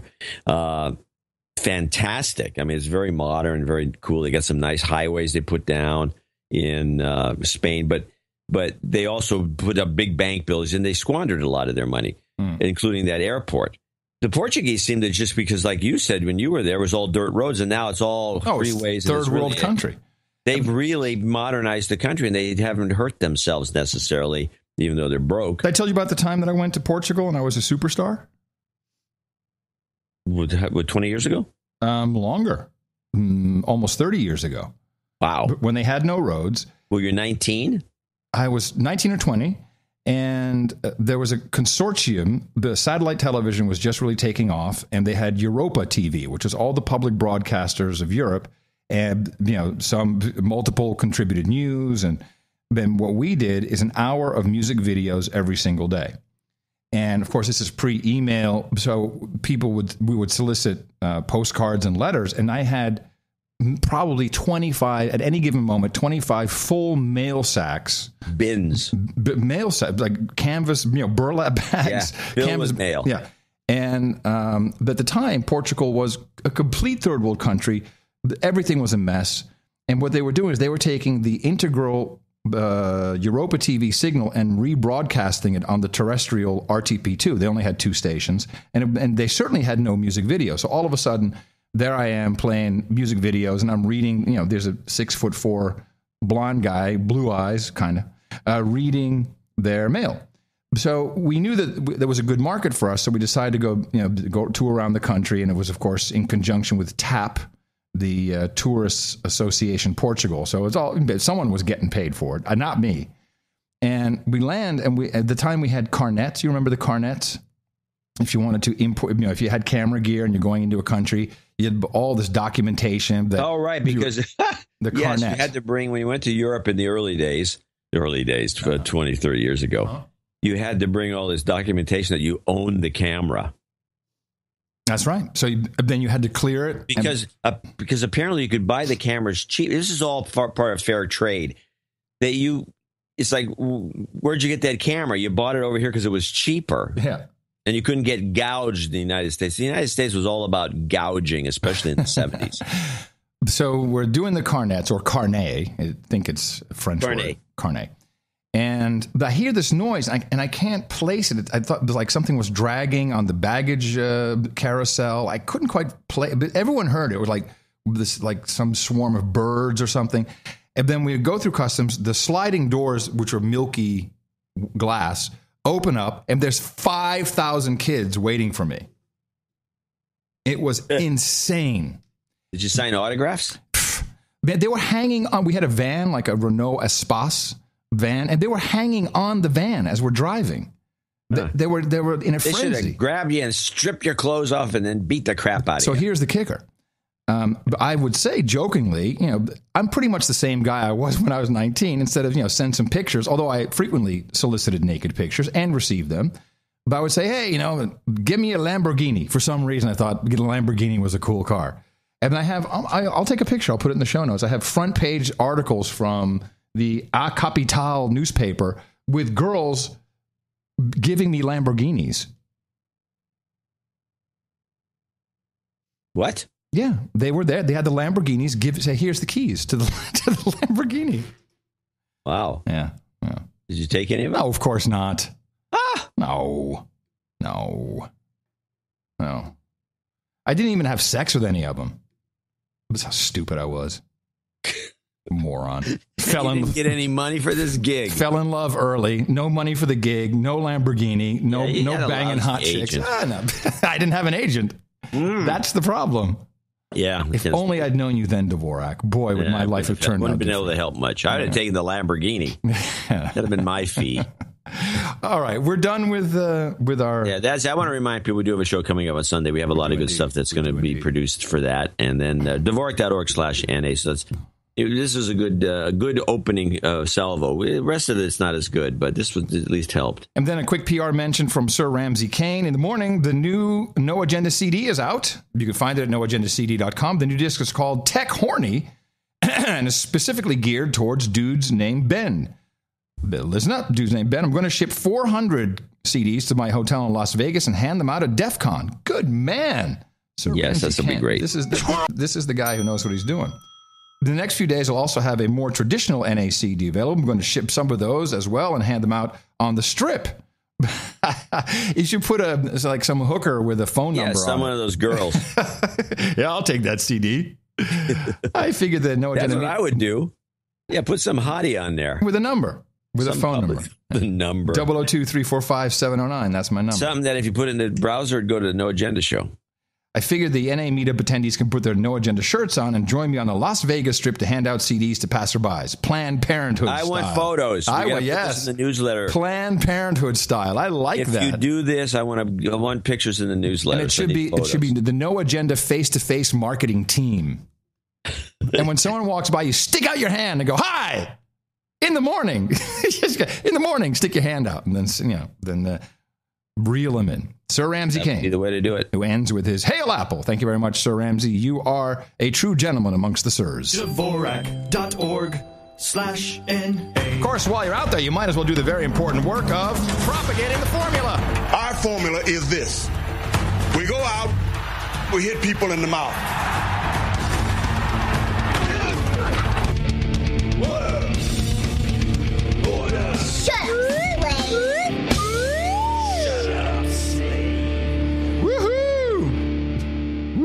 Okay, I, Adam Curry, am, as of today, officially announcing my full support, my endorsement, my coveted endorsement. And you know that my endorsement is coveted. I didn't know that. It is. My coveted endorsement for Donald Trump for Republican candidate for the presidency of the United States of America. Well, I will say that I would like to see Donald Trump continue his quest because I have a lot of clips. So do I. And I want to make sure that he gets his fair share because I don't think they're giving him enough attention. He's got good things. He's got good ideas. Now, the irony of Donald Trump that I think a lot of people Can I just say one thing? You just kind of step over my announcement like it's nothing. This is a big deal. As far as I know, I am the first media personality to endorse Donald Trump for president. I will go as far. I will say that I want this guy to be president so bad, I will register as a Republican. Do I have to? Can I vote for him just as an independent? I'm registered independent. It depends on the way your states. If you're an independent, the states all do things differently. For example, in California, when I go to vote in a primary as an independent, I am given the choice of taking the independent ballot, which has got nobody on it, or the Democrat ballot. Mm-hmm. The Republican Party in California has refused to let the independents vote on their ticket. So you have to find out what the rules are in your state. Okay. Generally speaking, the Republicans are more fearful that the independents are troublemakers. Right. Well, I am voting for Donald Trump. I think this guy is exactly what we need. He is saying all the right. He is, in fact. I know you have a clip. I know you have clips. I just wanted to play one clip to start off with, and I'll get to mine after that, since I announced the topic. He is all in, John, on your theory for the Middle East. So this is why he will receive so much support, because this is exactly what the military-industrial complex, the big oil complex, what all these guys want is Donald Trump's message. I want to ask you about ISIS. You said nobody would be tougher on ISIS than Donald Trump. Nobody. Specifically, what would be your strategy? The situation with ISIS has to be dealt firmly and strongly. When you have people being beheaded, I would love not to be over there. That's not our fight. That's other people's fights. That's revolutions. That's whatever you want to call it. It's religious wars. I would do things that would be so tough that I don't even know if they'd be around to come to the table. What sort of things, though? I would take away their wealth. I would take away the oil. Yeah. What you should be doing now is taking away the oil. What does that mean? Bomb the hell. And I'll tell you what I hate about this question. If I win, I didn't want to answer this question, and I thought maybe I could go without answering. Because if you look at the great General George Patton or General MacArthur, who I was a big fan of, or any of these great generals, they didn't talk about what they did. And I said, I hate it. In fact, if you remember when I said I have a plan, but I don't want to talk about it, the problem is everyone said, oh, he really doesn't have a plan. Okay, so I had to do it. But I hate talking about it, because if I win, they know I'm going to do it. If I win, I would attack those oil sites that are controlled and owned by They're controlled by ISIS. They're taking tremendous money out. They are renovating a hotel in Iraq. Can you believe it? But wouldn't you be destroying the wealth of Iraq? No, let me tell you. There is no Iraq. There is no Iraq. Their leaders are corrupt. I think he's very smart what he's saying about this. There are no Iraqis. They're broken up into so many different factions. I don't think bombing Iraqi oil fields, which are now in the control of ISIS, but bombing Iraqi oil fields is going to anger huge numbers of people. I would bomb the hell out of those oil fields. I wouldn't send many troops because you won't need them by the time I got finished. I'd bomb the hell out of the oil fields. I'd then get Exxon. I'd then get these great oil companies to go in. They would rebuild them so fast your head will spin. You ever see U.S. troops? Excuse me. You ever see how fast they put up rigs? These guys are unbelievable. So I'd go ExxonMobil. I'd go to the top 5 oil companies. They'd be in there. They'd be finished so fast. Don't you need U.S. troops to protect the oil companies? Yes. You put a ring around them. You put a ring. You've just taken all of the wealth away. This is what should be done. But no politician's going to do that. Bomb them, and bomb them again. Ladies and gentlemen, it is time to Rumblize! Love this guy.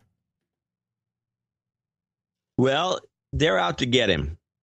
Yeah, because he's talking sense and people are enjoying it. They're enjoying this. They're enjoying it. A lot of, and the thing that was the big, every time he says something that all these pundits go, oh, well, that's it. He's done. We've seen peak Trump. Yep, peak Trump. His numbers go up. That's a good one. Write that down. Peak Trump. Peak Trump. Okay, we'll write it down. Yeah, every single time he says something, oh, well, the evangelicals will hate him now. No. Yeah, because in fact, one of the pollsters came on and says he can't win because he's not an evangelical, because apparently if you're a Republican, you have to be. And you can't win because he's irked all the veterans because he condemned McCain, who we've always believed is a douchebag. He's a warmonger. You know what's funny? about the McCain thing. So Donald Trump said he's not a war hero. He got captured. He was captured, right? Yeah. And everyone's, oh, what an a-hole. Boy, this guy. And you even hear, in fact, most of this is leftist media, Democrats.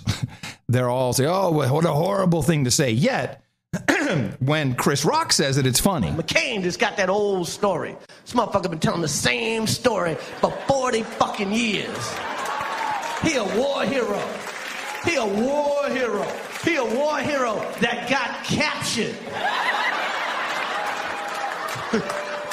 There's a lot of guys in jail that got captured. Shit. Exactly. And they're all going wild. Woo!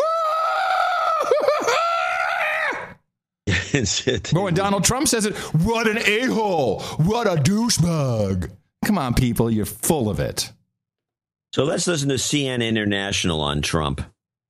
CNN International. Yowza. But it's into everybody's collective consciousness. And in a way, I actually see this as a positive thing because I think this is really the beginning of the end of Donald Trump. What we saw this morning on CNN, Chris Cuomo did something remarkable. He asked about substantive policy issues on the Veterans Administration and the reform that we need there. Donald Trump's spokesman was unable to answer any of those questions because they don't have answers on anything that's substantive. He's not a candidate. He's more of a professional wrestler trying to evoke and elicit a reaction from the crowd, provoke a reaction from the crowd, and that's what he's doing so far. Did you notice that Huffington Post puts all Donald Trump news on the entertainment section of the website? Yeah, very funny. I'll tell you, I'm a little disappointed. What? That's objective coverage. Of course. I looked at his financials, 92 pages of his holdings. He's building a hotel in Baku, in Azerbaijan. Oh, okay. We know who's going to be winning if he's president. We will. America. The folks on the Kings Road and Canary Wharf has as much exposure to Donald Trump. I was hoping they'd be luckier than we were. No, well, let me tell you, he is known also because the U.S. version of The Apprentice aired here in the UK, I was told. And, of course, he's known because he makes himself known. He's active on Twitter. He says controversial things. But you tweeted something, Doug. You said, understand how Trump can hurt the GOP field, but why not a media that privately laughs at Trump yet covers him ad nauseum? But you have to cover the candidate who's leading the polls, don't you? I mean, Trump's at 18% in the latest Fox News poll. No, absolutely. It certainly warrants coverage. What I've found troubling is when you're in newsrooms, you'll talk to people who, don't take it seriously and then cover it, then ask the question, then ask the next question. And what we've seen and appearing with you right now, I'm obviously guilty of it too. What we've seen is just an exhaustive coverage of this. It's all Trump all the time. Yeah. So if you're Marco Rubio and you gave a education speech in Chicago a couple weeks ago, that didn't get any attention as it should have. If you're Rick Perry and you spoke on race right as the Confederate flag issue was really heated up in South Carolina, that didn't get the attention it deserved. And so what we're losing is the real substantive issues that voters need to learn about because we're hearing nothing but bluster and insults from one part of a sideshow. Here, and now I'll do a clip. This is all from his Anderson Cooper interviewed him. And I found it to be a fantastic interview.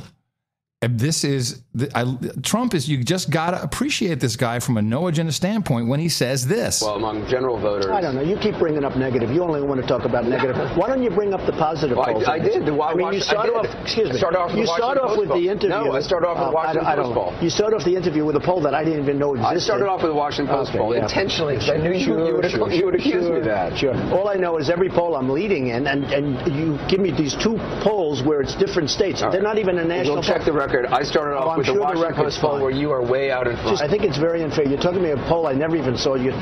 It's today. It's not even a poll. Okay. It's on 3 different states, and you're hitting me with this. Okay. And I think frankly, I think it's a very fair question. Okay. I think it's an extremely. You start off the interview with that. You don't say I led in the Fox poll. I'm leading in the ABC Washington Post poll. You're leading across the board. Well, you did. I am leading across the board. Right. And then you hit me with this poll that I didn't even see before. Where it's not even that kind of a poll. All I know is I have a very big group of support. And I think one of the reasons is that, let me tell you, the people don't trust you and the people don't trust the media. Right. And I understand why. I love how Anderson goes, right. The people don't trust you. He said right. He said right. You know, I've always been covered fairly accurately because it was usually a financial press. I can't believe Pooper said right. Was he even listening? The people don't trust you, Anderson Cooper. I love that. Come on. This guy is great. This guy's, you know what? This guy hits your Putin Snowden meme even. Here comes, you know, the previous guy mentioned Rubio. So let's mention Rubio, who's all in on Trump hating. And Rubio just seems like such a little weenie because when he does this, it's like Cruz, at least, you know, Cruz seems to have a clue.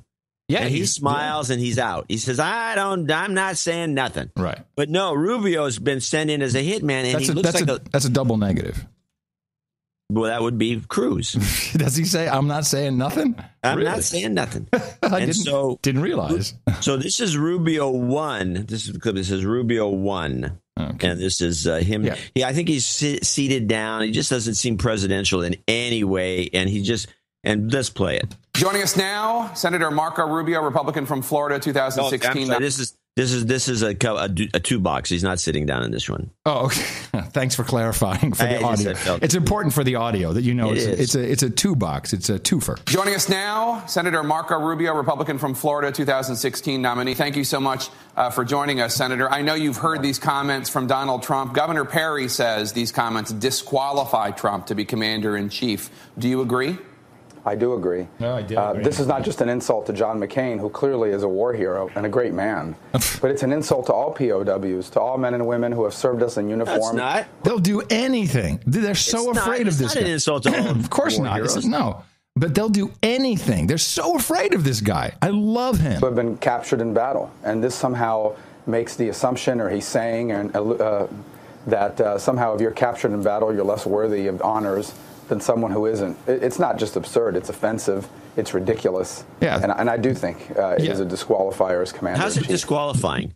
How's it disqualifying? Is it in the Constitution? This guy's a big constitutionalist? Oh, I'm a big constitutionalist. And now this is disqualifying? And when Chris Rock says that it's okay and hilarious. But when Donald Trump says it, it's disqualifying to be president. Please. So now here's the other one. This is the one that got me the most. This is Rubio. This is number 2. And they bring Hillary in. Now, some Democrats, including Hillary Clinton, have criticized you and your fellow Republican candidates for not speaking out more forcefully and more quickly after Trump's comments about undocumented immigrants. They wonder why this firestorm about McCain and not a firestorm about Mexicans.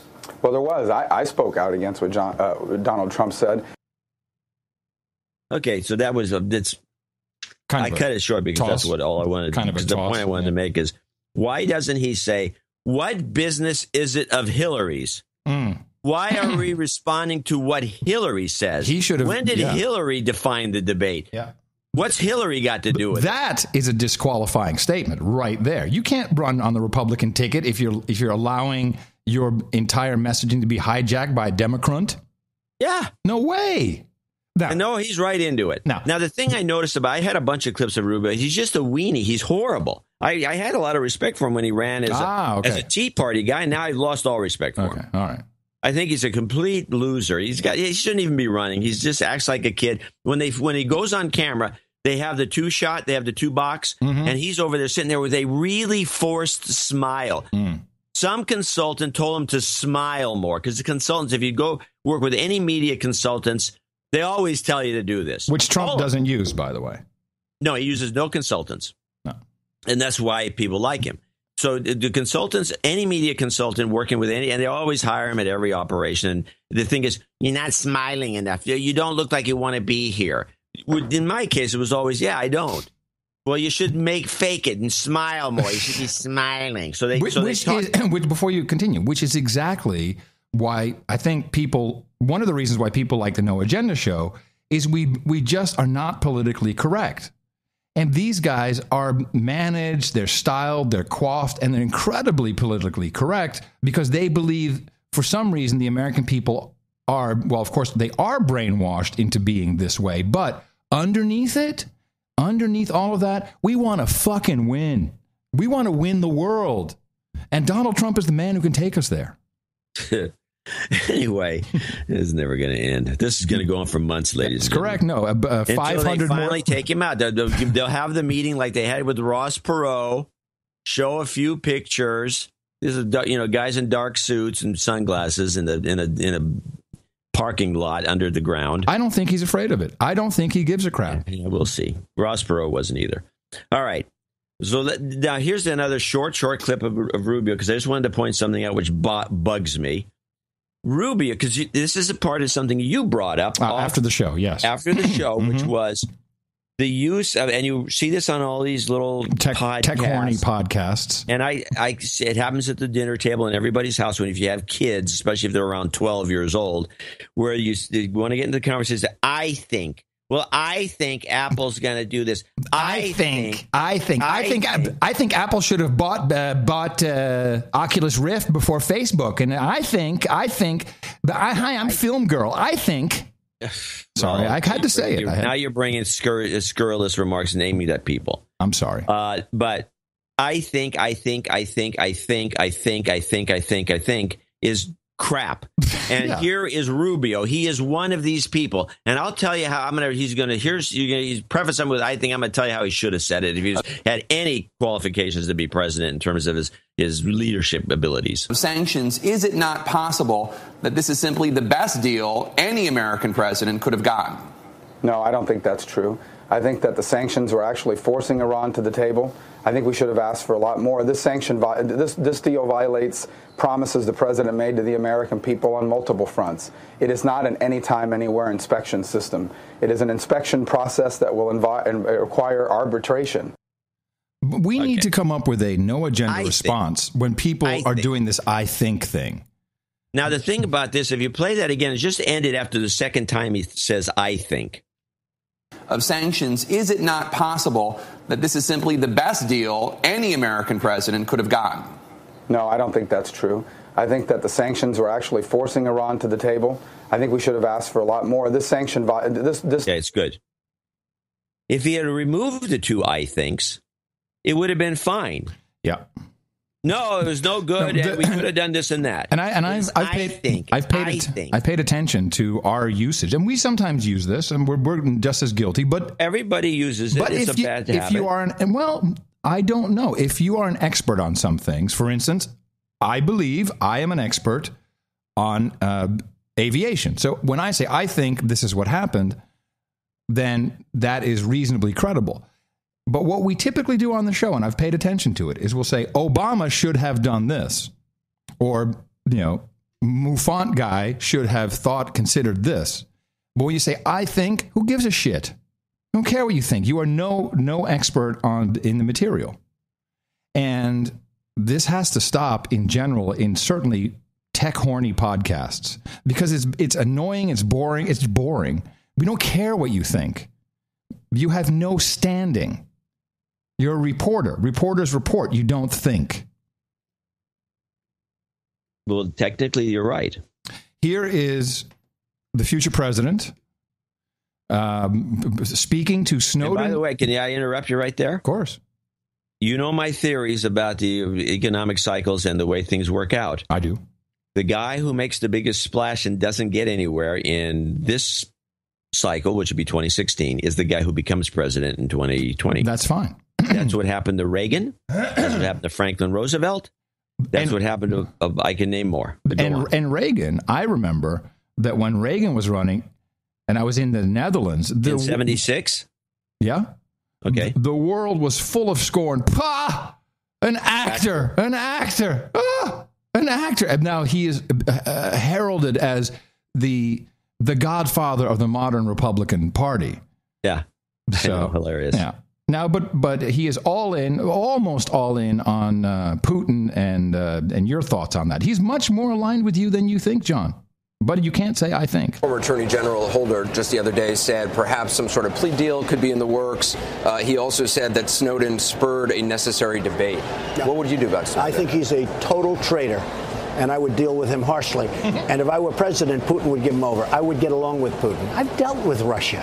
Do you think you'd get along with Putin? I think I'd get along with him fine. I think he'd be absolutely fine. He would never keep somebody like Snowden in Russia. He hates Obama. He doesn't respect Obama. Obama doesn't like him either. But he has no respect for Obama, has a hatred for Obama, and Snowden is living the life. Look, if I'm president, Putin says, hey, boom, you're gone. I guarantee you that. You know, I believe it. How is this anything like my way of thinking? Well, it's about Snowden. It's about Snowden, and that he would get along as far as it is. Right, but I like that our future president, whether it's 2016 or 2020, will get along just fine with Putin, and I believe it. I believe it. Now, here's the thing. This part of this interview, I think, hones in on what a lot of people really like about the way he is running his campaign. I'm doing this for the good of the country. Somebody has to do it. Politicians are never going to turn this country around. Our country's a mess. The politicians are going to destroy this country. They're weak and they're ineffective. I love that. He uses this a lot. Weak. They're weak. Every opponent. What do you think of him? He's weak. Just weak. Or a loser. It's a fantastic, and it's all lines he's used in The Apprentice. You know, you're weak. You're just weak. And when you say to someone you're weak, how do you come? What is the comeback? I'm strong. No, you're weak.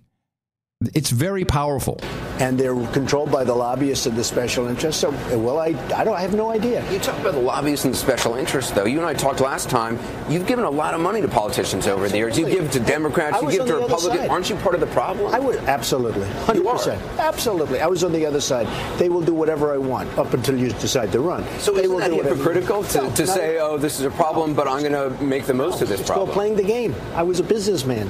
I made a fortune. I made a lot of money. I posted over $10 billion. So in order to make money, it's okay to play the game? Well, it's called your life. I mean, I'm a businessman, and I contribute to people, and they treat me nicely and everything else. And so how do you change that? How do you change that culture of money for access? Look, I just read an article where Bush is meeting with all these lobbyists in Washington, has a meeting with all these lobbyists. Every one of those lobbyists that gives money, they expect something for it, and that's a bad thing. Don't you have lobbyists, though? Absolutely. I've had lobbyists, and I've had some very good ones. They could do anything. They can take a politician and have them jump off this ledge.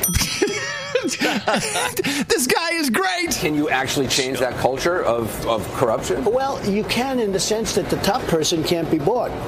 I'm worth far too much money. I don't need anybody's money. I'm not running with anybody's money. I'm spending my own money. But the lobbyists they totally control these politicians. Just take a look. In one of the articles, very recently, I see Bush with the lobbyists, and he's sitting there with all of these people. They're totally... Good work. Reiterate the message. ...telling them what to do, like a little puppet. And the same with Hillary and the same with everybody else. Puppet. Now, when I'm in business, I'm part of that game. When I'm in this, I now know. When somebody comes... Can you jump back and forth, though? I mean, can you really be a guy... Yes, Anderson, it's possible, Dick. I am able to do that. That's not hypocritical. Not at all. Look, I'm going to do... I've made a lot of money. A lot. I've heard. And so I've heard. I don't need money. And I don't need money to run. I don't need $5,000 here, $10,000. These guys are desperate for money. I don't need it. I'm going to do what's right for the country. You know, I am telling you, John, as a disc jockey... it was my job to pick songs that would be hits that people would like at the right time, the right moment, with the right sandwiching of other things. We do this on this show. We pick stories. We pick clips. This is the guy that America wants. And it's the problem he has right now is it's just politically incorrect to say. You can say, well, I like what he's saying, but I don't want that clown in the White House. Well, yeah, here's some valid points, but he's a sideshow. What? This would be perfect for 2020 because he won't get in. He doesn't got a prayer. He won't get nominated. He'll make a big splash, make a big scene. He's not spending a lot of money. I don't see any ads. He's not. He doesn't have to right now. I don't think he's spending anything. So it's not like it's just to travel. Now, and here's another important reason why I would like him to be president and why I am endorsing him early. Because I see a role for us in this, John. This is the kind of guy who's going to say, yeah, those no agenda guys, bring them in. First of all, we'd be in. I know we can get a meeting with the guy. He'll like us. And then we can be like, we can be CTO of the country, or maybe we get an ambassadorship. Ambassadorship to France.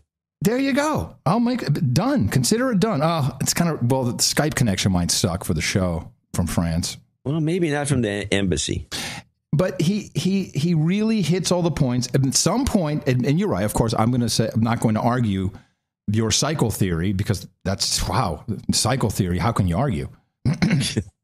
I mean, come on. I can give you a whole bunch. No, I'm not going to argue it. I like it. Maybe it's 2020, but there's going to be some meme, some way that someone says something that makes it politically correct to actually endorse Donald Trump. Something that is what he needs to happen. Not going to happen. Well, it's fine. Just let me ramble. I'm endorsing someone for president. Where's your? Wait, who are you going to endorse? Diane Keaton? Warren? What's her name? Diane Keaton. Yes, Pocahontas. Exactly. I'm endorsing Diane Keaton. I don't know for president. I'm on drugs. Here is the final bit from this interview, and people will like this. One thing about me, I wouldn't be on planes doing all these fundraisers. If you're going to have fundraisers, maybe you do them someplace else. I mean, the other night in New York was shut down because Obama's here to go to a Broadway play. He's here to, when you're in the White House for a limited period of time, I'd be there all the time, working. The difference, I wouldn't even have time to comb my hair the way I comb it. I'd probably just have to comb it back. See, self-deprecating humor. Yeah. Very nice. I'm telling you, I endorse Donald Trump for president, and people would love him. Let's play a couple last. I think I have one last one that's pretty much another. This is the peculiar. This is another slam. CNN. I mean, I'm surprised. Anderson probably got a lot of flack for this interview because Trump took it over. He took over. He owned him. And Trump does something very, very cool. When a reporter tries to interrupt him, he says, "Excuse me." And people shut up. It's really interesting to watch. Well, he does it in a very abrupt way that works. Yeah. It's a technique he learned somewhere in meetings, probably in business meetings.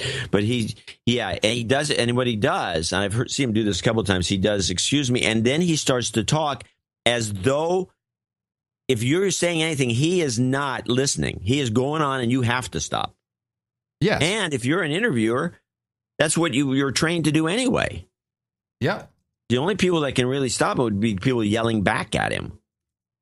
And they're not interviewing him then. They're just debating him. And I think it may be different with the, I don't know. I'm thinking of Perry's. Perry's too, the thing he's already got in my brain, that Perry needs to take an IQ test. He's got these memes he's dropped in there like bombs. I mean, Perry hasn't got a prayer now after he should take none of them have a prayer. This guy I know the American people. We like bombing people. We like being the big bully. We pretend we don't. Yeah, Jeb Bush is going to win it. Okay, let's play this because they're just going to be relentless, and there's meetings going. You can be sure of this. Anyone listening to this, and anytime you're listening, there are meetings right now in New York, Washington, and elsewhere. What are we going to do about this guy? Make him president. Why not just let him win? No, they're getting paid not to make him president. That's what these meetings are about. These are not meetings of people that want to elect him. These are lobbyists, and I would think that the lobbyists will take money from other people. Look, the smart money is going to say, you know what? Let's go with this guy. Let's run with him. He's on our side. You're nuts. All right. Let's play peculiar CNN slam on Trump. Did you see this week he filed his financial information with the government? This is a precursor to him trying to get into the GOP debates beginning next month. Also, obviously, a precursor to really running for president. And the financial information that he released in a press release, we haven't actually seen the filing yet, but the press release said he was paid $213 million to host The Apprentice in the 14 seasons that he was with the show. Does that sound crazy to you? Is that possible? Can someone get paid $213 million to host a reality TV show? It seems unlikely, doesn't it, Brian? I don't know. I'm not sure Jerry Seinfeld was getting that much money in the heyday. So, yeah, sideshow. That's the sideshow. This is bull crap. Hold on a second. This is the kind of thing we get from these reporters. They can't do the math. And this is the media show on CNN. And this is the media. Yeah, this is the media show. That means Trump is getting on a primetime show that is enough of a hit that stays on the air. They would not keep it on the air if it wasn't. And they're paying him what you would pay a guy like this. And this is actually low. This is 14. What's his rating? What's his rating point? Is it 14 million viewers? Is that? He's getting $14 million for the season. $14 million for a season is nothing. But the people that work on the Today Show get $14 million. Yeah, exactly. Seinfeld I'm not sure Seinfeld in his heyday was Seinfeld, who was doing 26 shows or more a year. And repeats. Was getting $1 million a show. Yeah, syndication. No. on the network. Yeah, I know, but he also made money on the syndication. Oh, he's making millions on syndication because he's getting something like 50% of syndication fees. So he was making $26 million right off the top, which is almost twice as much as Trump. So these guys are just lying. Yeah, well, of course they're lying because they're or they don't know what they're talking about. Why are they on the air? There's that. Do the math. Do some calculations. You're just pissed that that they're making all this money talking shit. Now, one other reason why I am endorsing Trump. Melania Trump. Oh yeah. Oh yeah. Wow. That could be our first lady, please. Oh man. Anyway, I got one more. Let's do this last one. When I'm invited, I'm going to say, don't invite that guy. He was against you. That would be you, John. I wasn't against him. I predicted it'd be. I'm not worried about it. Let's put it that way. Oh, you will be when I'm banging in the Lincoln. So now bedroom. they're so hard up. They got a Rupert Murdoch clip, which Trump has been having a feud with for a while. So they repeat a Rupert Murdoch clip, and then they read a Charlie Sheen tweet about Trump as though this is important. And which clip is this? This is Charlie Sheen. Oh, I'm sorry. I had. I don't see. Oh, yes. Sorry. Got it. And not only has Trump lost Murdoch, listen to this. Ooh. Trump, you're a shame pile of idiocy. That was a tweet from Charlie Sheen. The bastion of truth and all things politic. Yeah. Well, what got me about this is they didn't read his tweet. They read the last line of it, so I wrote it down. Oh, good. Good work. It was actually really funny. Good work. Ready? Yeah. Trump, you're a sad and silly homunculus. A what? Your work, it means a very small person. Oh. I had to look it up, too. Your work is as poignant as a sack of cat farts. They should have read that. That's lame. You're a shame pile of idiocy. A shame pile. I don't know what that means. But, okay, so that's how hard they up. Well, first, I will say only on the No Agenda show will you get the full Charlie Sheen quote. Exactly. Only on the No Agenda show. So I'm listening to another debate cat with a bunch farts. of guys. Write down cat farts, will you? Cat farts. just okay, the idea, write it down. Just the idea of a cat fart. I like the idea. So I'm listening to this thing, and they're going on, and I thought the whole thing was summarized. This is the, what is this? This is the clip that says I won't be watching. They had a bunch of people arguing about why Trump should be on the debate or who's not going to be on the debate and all this. They were about the debate. So these guys are all the political analysts for I believe this was CNN. They're all including this old fart who I didn't write his name down, but you've seen him a million times. And he just hates Trump. And now I just want you to listen to his comment at the very end. It's a very short clip. I only clipped the end.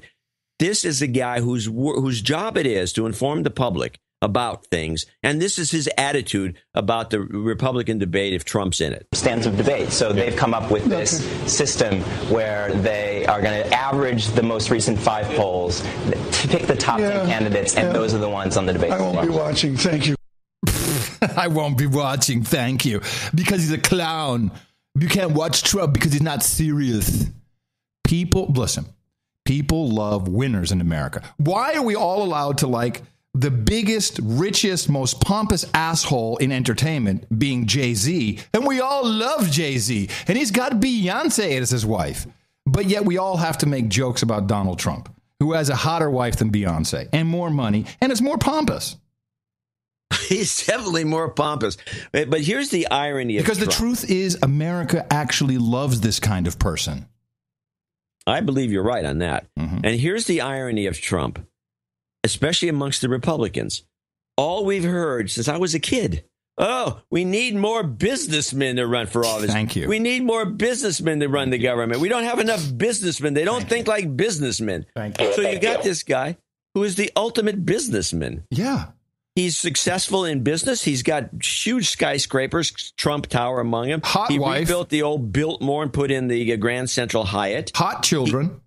He's got great-looking family, a big family, a successful family. None of them been involved in drugs or anything like that. He's a Presbyterian. He's got media experience. He's been on the television, so he's like Reagan in that regard. He knows how to play to the camera. He doesn't have a bunch of handlers. He's got everything that they've been bitching that they want. Yes. And now he's here, and now they're afraid because they have no control of him. Particularly the media has zero control, and that's why you're seeing this take place. And I love it. Yeah, we got that impression. But let's segue into what is going on the other half of the culture, which is denying what you're talking about. Okay. Which is the self-esteem movement. And what is it? Wait, there's a movement? Well, we'll talk about it. It is in the clips. I probably clipped too many clips, but there's Could I suggest something, just a programming note? Yeah. Could I suggest we tease this and move it to the D block? That's actually the F block you're talking about. I'm going to show my support by donating to No Agenda. Imagine all the people who could do that. Oh, yeah, that'd be fab. Yeah, on No Agenda. And we do have a short list of people to thank for show 740. Isn't it 742? 741, baby. Yeah, 741. 741. We do have a few people to thank for show 741, and we want to thank them, including, let's start off with Christine Zachman, who's in Lost Wages, Nevada, 12345, and she will be damehooded shortly after we're done. Do we have pictures of Dame Christine of Moongate? Dame Christine of Moongate did not send anything in, even though she's from Lost Wages, where everyone has a headshot. Damien Taman in Perth, our favorite city in Australia, $111.11. Mark Magapeo in Cerritos, California, $100. And this is another birthday. Do we have him on the birthday list? I'll check. Because we have him in the blue list there. You can move on. Eric Asbury in Brandon, Florida, 8910. And he says, welcome back, Adam. Oh, thank you. John Height in Folsom, California, where the prison is, 7881. And he's a 3/10 of a knight. Sir Mathieu Helly. Mathieu. There you go. Mathieu. In Gatineau, Quebec, $75. He says, I'm not sending this so that John shuts up for donations. It was pretty low Sunday, and so that's really the reason he sent it in. Sir Upparo, I'm guessing, or Upparo. Up arrow. In Norway, $74. Sir Upparo. Brad Bauer in Chicago, Illinois. Hail Apple. 73. And it's a birthday donation in honor of Mike Hernalstein's birthday on the 30th. Yeah, and he is on the list. He sure is. Brian McFadden in Hampton, Virginia, 55 double nickels on the dime. Another birthday. A lot of birthdays. We had no birthdays a couple shows ago. Chris Facer in Auburn, New South Wales, 5510. We really appreciate the Australians. Joshua Mandel in Greenville, South Carolina, double nickels on the dime. Matthew Frank in Mentor, Ohio. Great name for a town. 5432. Nicholas Bonatsakis in Wakefield, Massachusetts, 5333. Sir Luke of London in London, UK, 5099. But just hold on one second. Nicholas Bonatsakis says he has created a new iOS app, The Sounds of No Agenda. And I'm going to get that right now. So you continue. Sounds of No Agenda. Agenda. Nick the Greek from Boston. Nice. Sir Luke of London, Sir Herb Lamb. That's a good one. Herb Lamb, isn't he from WKRP in Cincinnati? He's from Sugar Hill, Georgia, actually. Sugar Hill, 5033. Now, the rest of these are $50. We're already down to that. And including O'Neill Esther in Hong Kong, and I don't know if that's the correct pronunciation. But no results for Sounds of No Agenda. Oneile. We'll keep looking. Sir Chasen Rozdilsky in Saskatoon, Saskatchewan's got a birthday. David Weed in Three Rivers, Michigan, $50 has a birthday. Sandy Geisler in Watkinsville, Georgia. Macy Stolowski in Calgary, Alberta. Brandon Merrick in Tempe, Arizona. Andrew Martin in Turella, New South Wales, Australia. Patrick Macomb, Sir Patrick Macomb to you in New York City. Jason Daniels in Dallas, Texas. Steve Winslow in Bristol, Avon, UK. These are all 50s. Simon Horn, Manly, Queensland, Australia. And finally, the last two is Benjamin C. Smith over here in Oakland, California. $50. And always, as always, Sir David Trotsky in Romeoville, Illinois, 50. That concludes our list of helpers, producers for show 741. Hopefully we can bring in more for the next show. We do have another show coming up on Sunday, 742. Dvorak.org/NA. It'd be appreciated, all the help we can get. And I'm looking at, so I cannot find, maybe it hasn't submitted it yet, or maybe it hasn't been I'll mention it on the next show. But I'm seeing something else that is, I don't look at I don't look at a lot of apps, but they have these bundles. So we should have a No Agenda apps bundle. When you get it, you can get them all in one go. Why don't we have that? Is that something Apple does, or can we set that up, or? No. I have no idea. Someone out there will know. We have so many dudes named Ben. I'm sure one of them can do it. All right. Oh, noagendasound.com. Okay. Jobs karma for everybody who needs jobs, it. Jobs, and jobs. Let's vote for jobs. You've got karma. And thank you to everybody who supported the program today. Good to have donations up again. I was getting a little bit worried. I always love when people email me and say, well, it's like comic strip blogger. Well, yeah, your show was shut down within a month. It's boring. I get that a lot. He's supposedly a supporter. And he is. And I always reply, are you depressed again? He'll be like, well, no, but you didn't play any of my clips. Okay. Well, okay. I get it. Thank you all, especially people under $50, mainly for anonymity reasons, but also those who are on a subscription. Please consider that. Go to our support page. Dvorak.org/NA.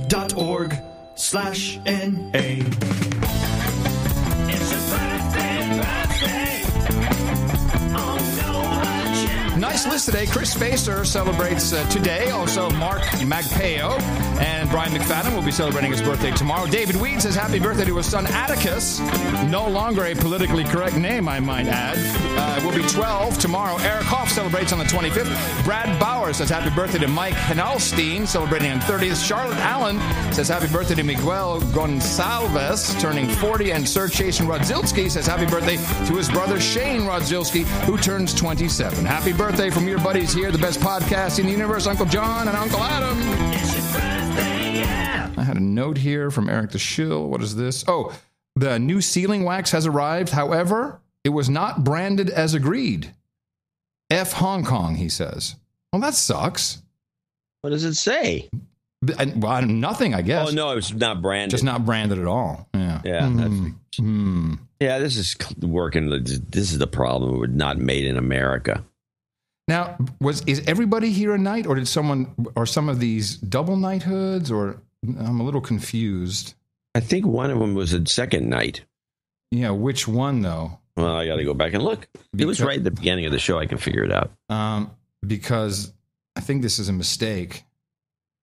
Well, anyway. We do have the Seymours. Okay, there's a one that Patrick Seymour. I think isn't it Sir Tim? Sir Tim Saunders. He becomes Sir Tim of the Map of Tassie. Yes, that I believe is it. So that is not a knighting per se. No, that's not a knighting. It's a name change. But he's the only one. Title change, actually. Change. Title. Okay. Well, good. Then let me get my my sword, and you can get yours out. And meanwhile, hello, sword. It rusts. To the stage, please. Patrick Seymour, Eric Halbritter, Eric Hoff, and Christine Zachman. Would you please come up on the podium? You have all supported the best podcast in the universe, the amount of $1,000 or more, and therefore I'm very, very proud to induct you into the round table of the Knights and the Dames and pronounce-ticate the Sir Patrick of the Enormous Noggins, Sir L. Eric Halbritter, Sir Will Code for Coffee, and Dame Christine of Moongate. For you, we have the obvious: Hookers and Blow, Rent Boys and Chardonnay. We've got Bear Cream and Ass Fillings, Bad Science and Perky Breasts, Raspberry Pies and Breakfast Burritos, Malted Barley and Hops, Hookers and Molly, Girlfriend Experience and Pot. And of course, if you want it, we've got your mutton and mead. Never forget that. Go to noagendanation.com/rings, and Eric the Shill will hook you up. We'll get stuff out to you as soon as possible. Sorry about the sealing wax.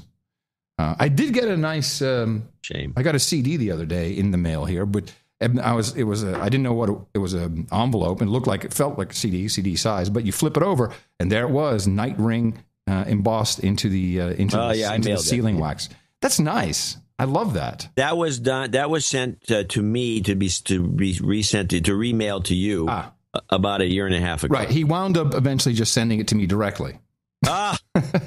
Well, you got it. Yeah. Hey, how about the sash? Did you send the sash off? That's coming. Because I got girls lined up to model it for us. Oh, wow. I'll be off this week. I knew it wouldn't take much more than that. Squirrel! All right. We are now, welcome everybody to the F Block, where John is going to discuss, I think, something very important, which is the self-esteem movement. Okay, now I overclipped this. There's a lot of clips. I tried to keep let's just do it. The self-esteem movement. I've overclipped this a little bit. This is from one of my favorite shows, which I just think is a great show. It's called Real Sports with Brian Gumbel. Yeah, it's something I would never watch. It's like a 60-minute. In fact, it's so good that one of the other cable networks, it's a cable show, one of the other cable networks decided to do 60-minute sports. So 60 Minutes actually got in on this to try to do, but they don't do as good a job. They don't have the right reporters. These guys are all sports guys. And so they stumble across this story on the self-esteem problem. And it begins with this interesting premise, which we're ruining our children. And we know this and it began in the 1980s with the self-esteem movement. But let's start with the premise of the whole little bit that they do with Self-Esteem 1. It's the final day of the season at a youth sports league outside Tampa, Florida. And while you may think you're just looking at kids playing games, you're actually looking at a lot more. Nothing less, in fact, than a seismic shift in American culture. Is everybody ready for some trophies? Yeah! A culture that miraculously produces nothing but winners. How many kids do you have out here today? About 650. And how many kids will get trophies? All 650. You think this is a good idea? We think it's a great idea. Way to go. Good job. Brian Sanders is the president of I-9 Sports, which runs more than 1,000 youth leagues across the United States. This is the division champion trophy. Correct. And this is the All-Star trophy. Mm-hmm. Can I assume the All-Star trophy is the one given to everybody who's not a champion? Yes. Why is it necessary to call them All-Stars? It's to make them feel special and help them understand that by participating, being part of the team, by completing the season, they are a star. Special is a key word. I've heard that a lot.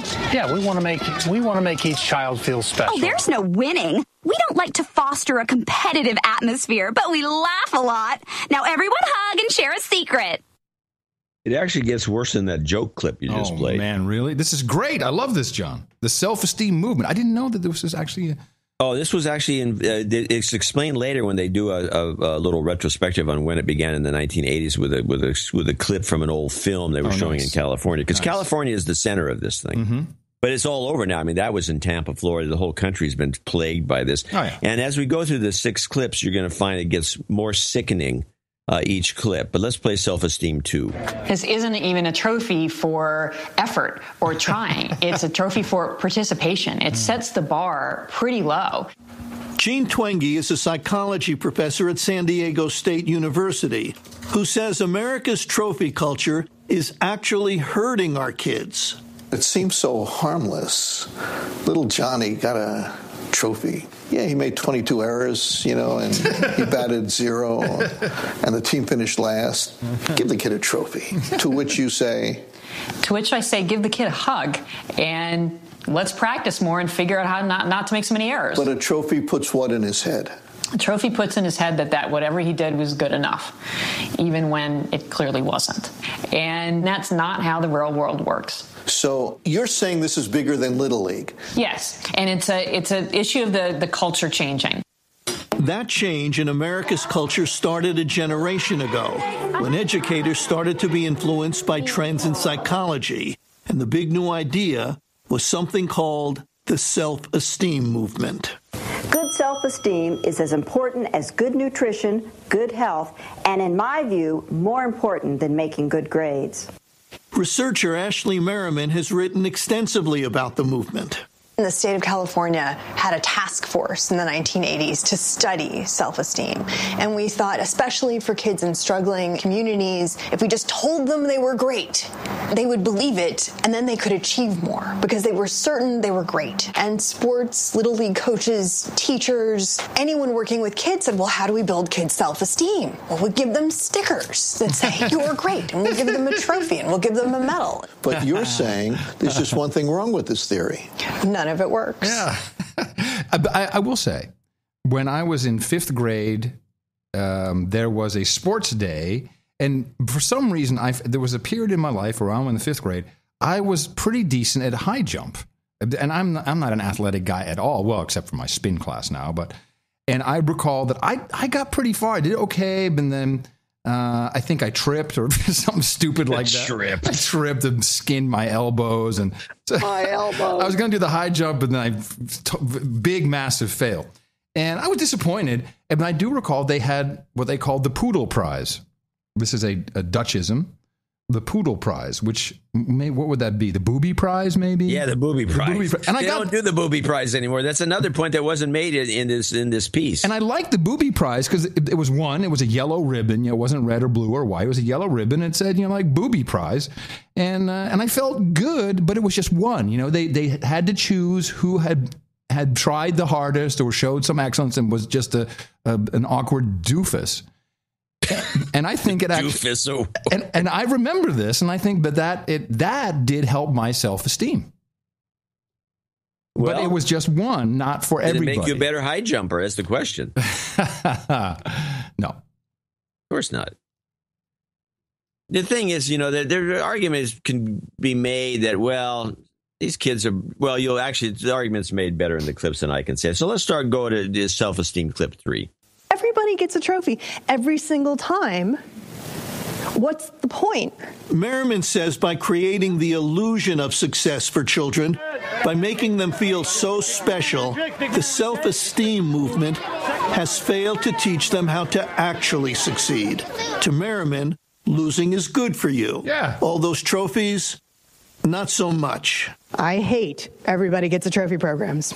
You make it sound like it's a felony to give a 7-year-old a trophy. Why are you such a Grinch about this? I want kids to improve, and I want kids to be engaged in the process of improving. And if they get a trophy, they won't want to improve? Why would they? Why do they need to? You've already given them a trophy. You've made them be a winner. Now the kid's in college, and he gets a C because that's what he deserves. Mm-hmm. What happens? Well, often they freak out. Freak out? Yeah. Well, they don't believe it. Something's wrong. That teacher must be out for me because he doesn't know how great I am. And the reason the kid... Nice vocal fry on that chick, by the way. Yeah. Kid thinks he's great. It's because we've told him that. By giving him trophies. His whole life. It's saying, you're special. Here's your 17th place medal. And they make 17th place ribbons now. No. Oh, yeah. Oh, yeah. Turns out all those trophies and all the praise don't lead to achievement. They often lead to delusion. Take those college students. Studies show that these days they believe they're much smarter than they actually are. The percentage of college students who think they're above average in academic ability has gone way up over a time period when actual performance is either unchanged or down. So that wait. So their ability has either stayed the same from, let's say, the 60s till today. Yeah, exactly, yeah. Or it actually went down. But when you ask them what they think of themselves, they say, I'm fantastic. Yeah, this is great. Now, I want to mention something here, and of course, interrupting it every so often like this, let's get away with a large lifting of other material. That's but okay. This is already, since it started in the 80s, and those are people that were, graduating shortly thereafter often. These are the people, this is Noodle Boy. Oh, totally. This is the people we bitch about on this show constantly. My wife complains about these people. They're lousy workers. And then they can't take criticism. This is the biggest thing. You run into a lot of people, our kids. A lot of people under the age of 30 or so, they can't take criticism. Well, worse, when they're not at home after they move out when they're 31, they can't function. Everything's unfair, and that guy's a douche. He did not have. I tried my best. And yet they have their coat on at 5 to 5. They come in at 9:03. I know. Yeah, they always come in late. In fact, you didn't bitch about it. You always said, over at Mevio, I observed this. I'm always making book gun stuff. You would always talk about how Ron hated everyone always comes in late at the operation. Not everyone were in code. I mean, with their coders and they were crazy. Yeah, okay, that could happen. Yeah, it happens. You stood outside once and would watch people come in with the clock in your hand. That's right. And I said, good morning. You're 45 minutes late. Yeah, you would do that. And they wouldn't think, oh, okay, thanks for the update. Nobody cared. So let's play this one. Well, there's that. I didn't care. That was my authority. My authority was tremendous. Yeah. Self-esteem 4. Let's go on. A recent survey revealed that a third of college students say they deserve at least a grade of B if they simply attended most classes in a course. But if you think today's college kids are pleased with themselves, wait until you meet the generation coming up. Preschoolers sometimes now sing a song to the tune of Frere Jacques that goes like this. I am special, look at me, look at me. Oh, God. We're doomed. We need Donald Trump. I don't know what's going to happen to us with this group coming up that sings that song. This is bad, man.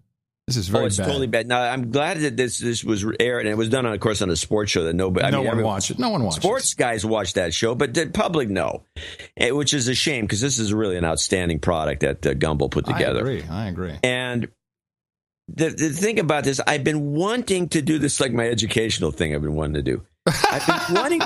It's just like this. This is what happened. Someone told you you're great, John. You're great, and then you said, "Yeah, I'm so great. I can just promise this stuff for decades and never deliver." Here it comes. Yeah, where is it? Somebody else did it, but it gets done. But this is the show. I couldn't have done it this well because he's out there in the field getting all these great quotes that we don't do that sort of thing on this show. But this is just like outrageous. So let's play. This is a funny one that was near the end of the presentation. This is Self-Esteem, What Parents Want. 500,000 kids nationwide. A few years ago, she did the unthinkable. She suggested that not everyone should get a trophy. We used to give trophies all the way up to the 19-year-olds. Wait a second. Are you telling me 19-year-olds who are on the last place team got trophies because you were afraid of hurting their feelings? Well, it was just something that was always done. Anderson decided that at least the older kid should actually have to win to get a trophy. And that's when the fun really started. Some parents went out and bought their own trophies for the whole team. In fact, we had this family. Some parents went out and bought trophies because you weren't giving them trophies anymore? They hate you. They must have hated you. They were pretty angry, yes, and thought that we were crushing the dreams of the little athletes. Yes. Every fall, Anderson reluctantly still puts in an order for her 8 and under kids. 1,200 trophies in all. They get trophies for showing up. Yes, or not showing up. What do you mean for not showing up? Regardless of if their name is on the roster, they get a trophy. Oh. And there's one more thing. We don't keep score. You don't keep score either? No. Hold on. I want to make sure I understand this before I faint. You don't keep score in the games. No. And they get a trophy on top of that. Yes. What are you raising here? I know. But it's what the parents want. Less than 10 minutes to go. Just letting you know. And the last clip is a psychiatrist or a brain student, or not a student, but a professor of brain studies or something like that. And he has this new term that was kind of interesting. But play this self-esteem punchline. With no score, of course, there are no losers, and no one gets to feel bad. But it's not just a few critics who think this is all wrong. It's also scientists in white lab coats. Science! This is the reward circuit. Robert Cloninger is a doctor at Washington University in St. Louis who has studied the brain and says there is biological evidence that too many rewards hurts us a lot more than it helps us. The technical term is the partial reinforcement extinction effect. And in English? And all that means is if you constantly reward a kid, you spoil them, and you don't build a capacity for them to be resilient to frustration. Exactly. We're doomed. We're doomed. We are doomed. And the parents, what the parents want. And throughout this whole presentation, it was, showing a lot of parents so happy that he walks up to one kid and says, little kid, cute little kid. But you could tell he's in no interest in any of this. He said, so you got a trophy? Yeah. Where'd you come in? First? No. Second? No. You came in last. Yeah, I came in last. And, the mom is just beaming. I mean, it's just really borderline sick. Yeah. I mean, it's not borderline. It is. But Gumbel points out, he says, well, what, is this any different than the parents who drive their kids, to be, you got to, I mean, real good parents who are really outstanding and really care about their kids. They put them on a leash. Well, you don't want to get them killed. Like you. So anyway, this is the self-esteem thing, and it's coming to a head. Well, that's good work, John. I'm glad you put that together, because we played the joke clip about we don't have winners. It's a problem. I don't even know if it's reversible at this point. No, it's ingrained. It's deep. I think the depression, the big. Oh, that'll help. Yeah, that'll knock everything to crazy, and then the kids may reset. But right now they've got jobs in banking, and a lot of these kids are these self-esteem raised kids with high, like they said with the college kids. They think they're smart. They think they're better than they are. They think they're smarter than they are. You see it like you were bitching about the I think people. Yeah, exactly. I think. I mean, we don't, no, you don't, do you have any facts or anything? And I believe it gets worse. And by the way, before you talk about getting worse, I'm going to say that from my experience as a columnist who gets a lot of feedback, I think some of the comments that are coming in from people it's apparent that this group has permeated the entire tech scene. Yes, I was going to go there by saying that it's so bad now that people in command of conversations do not call people out and say what you think is irrelevant because they're afraid to offend them. This is the bad part.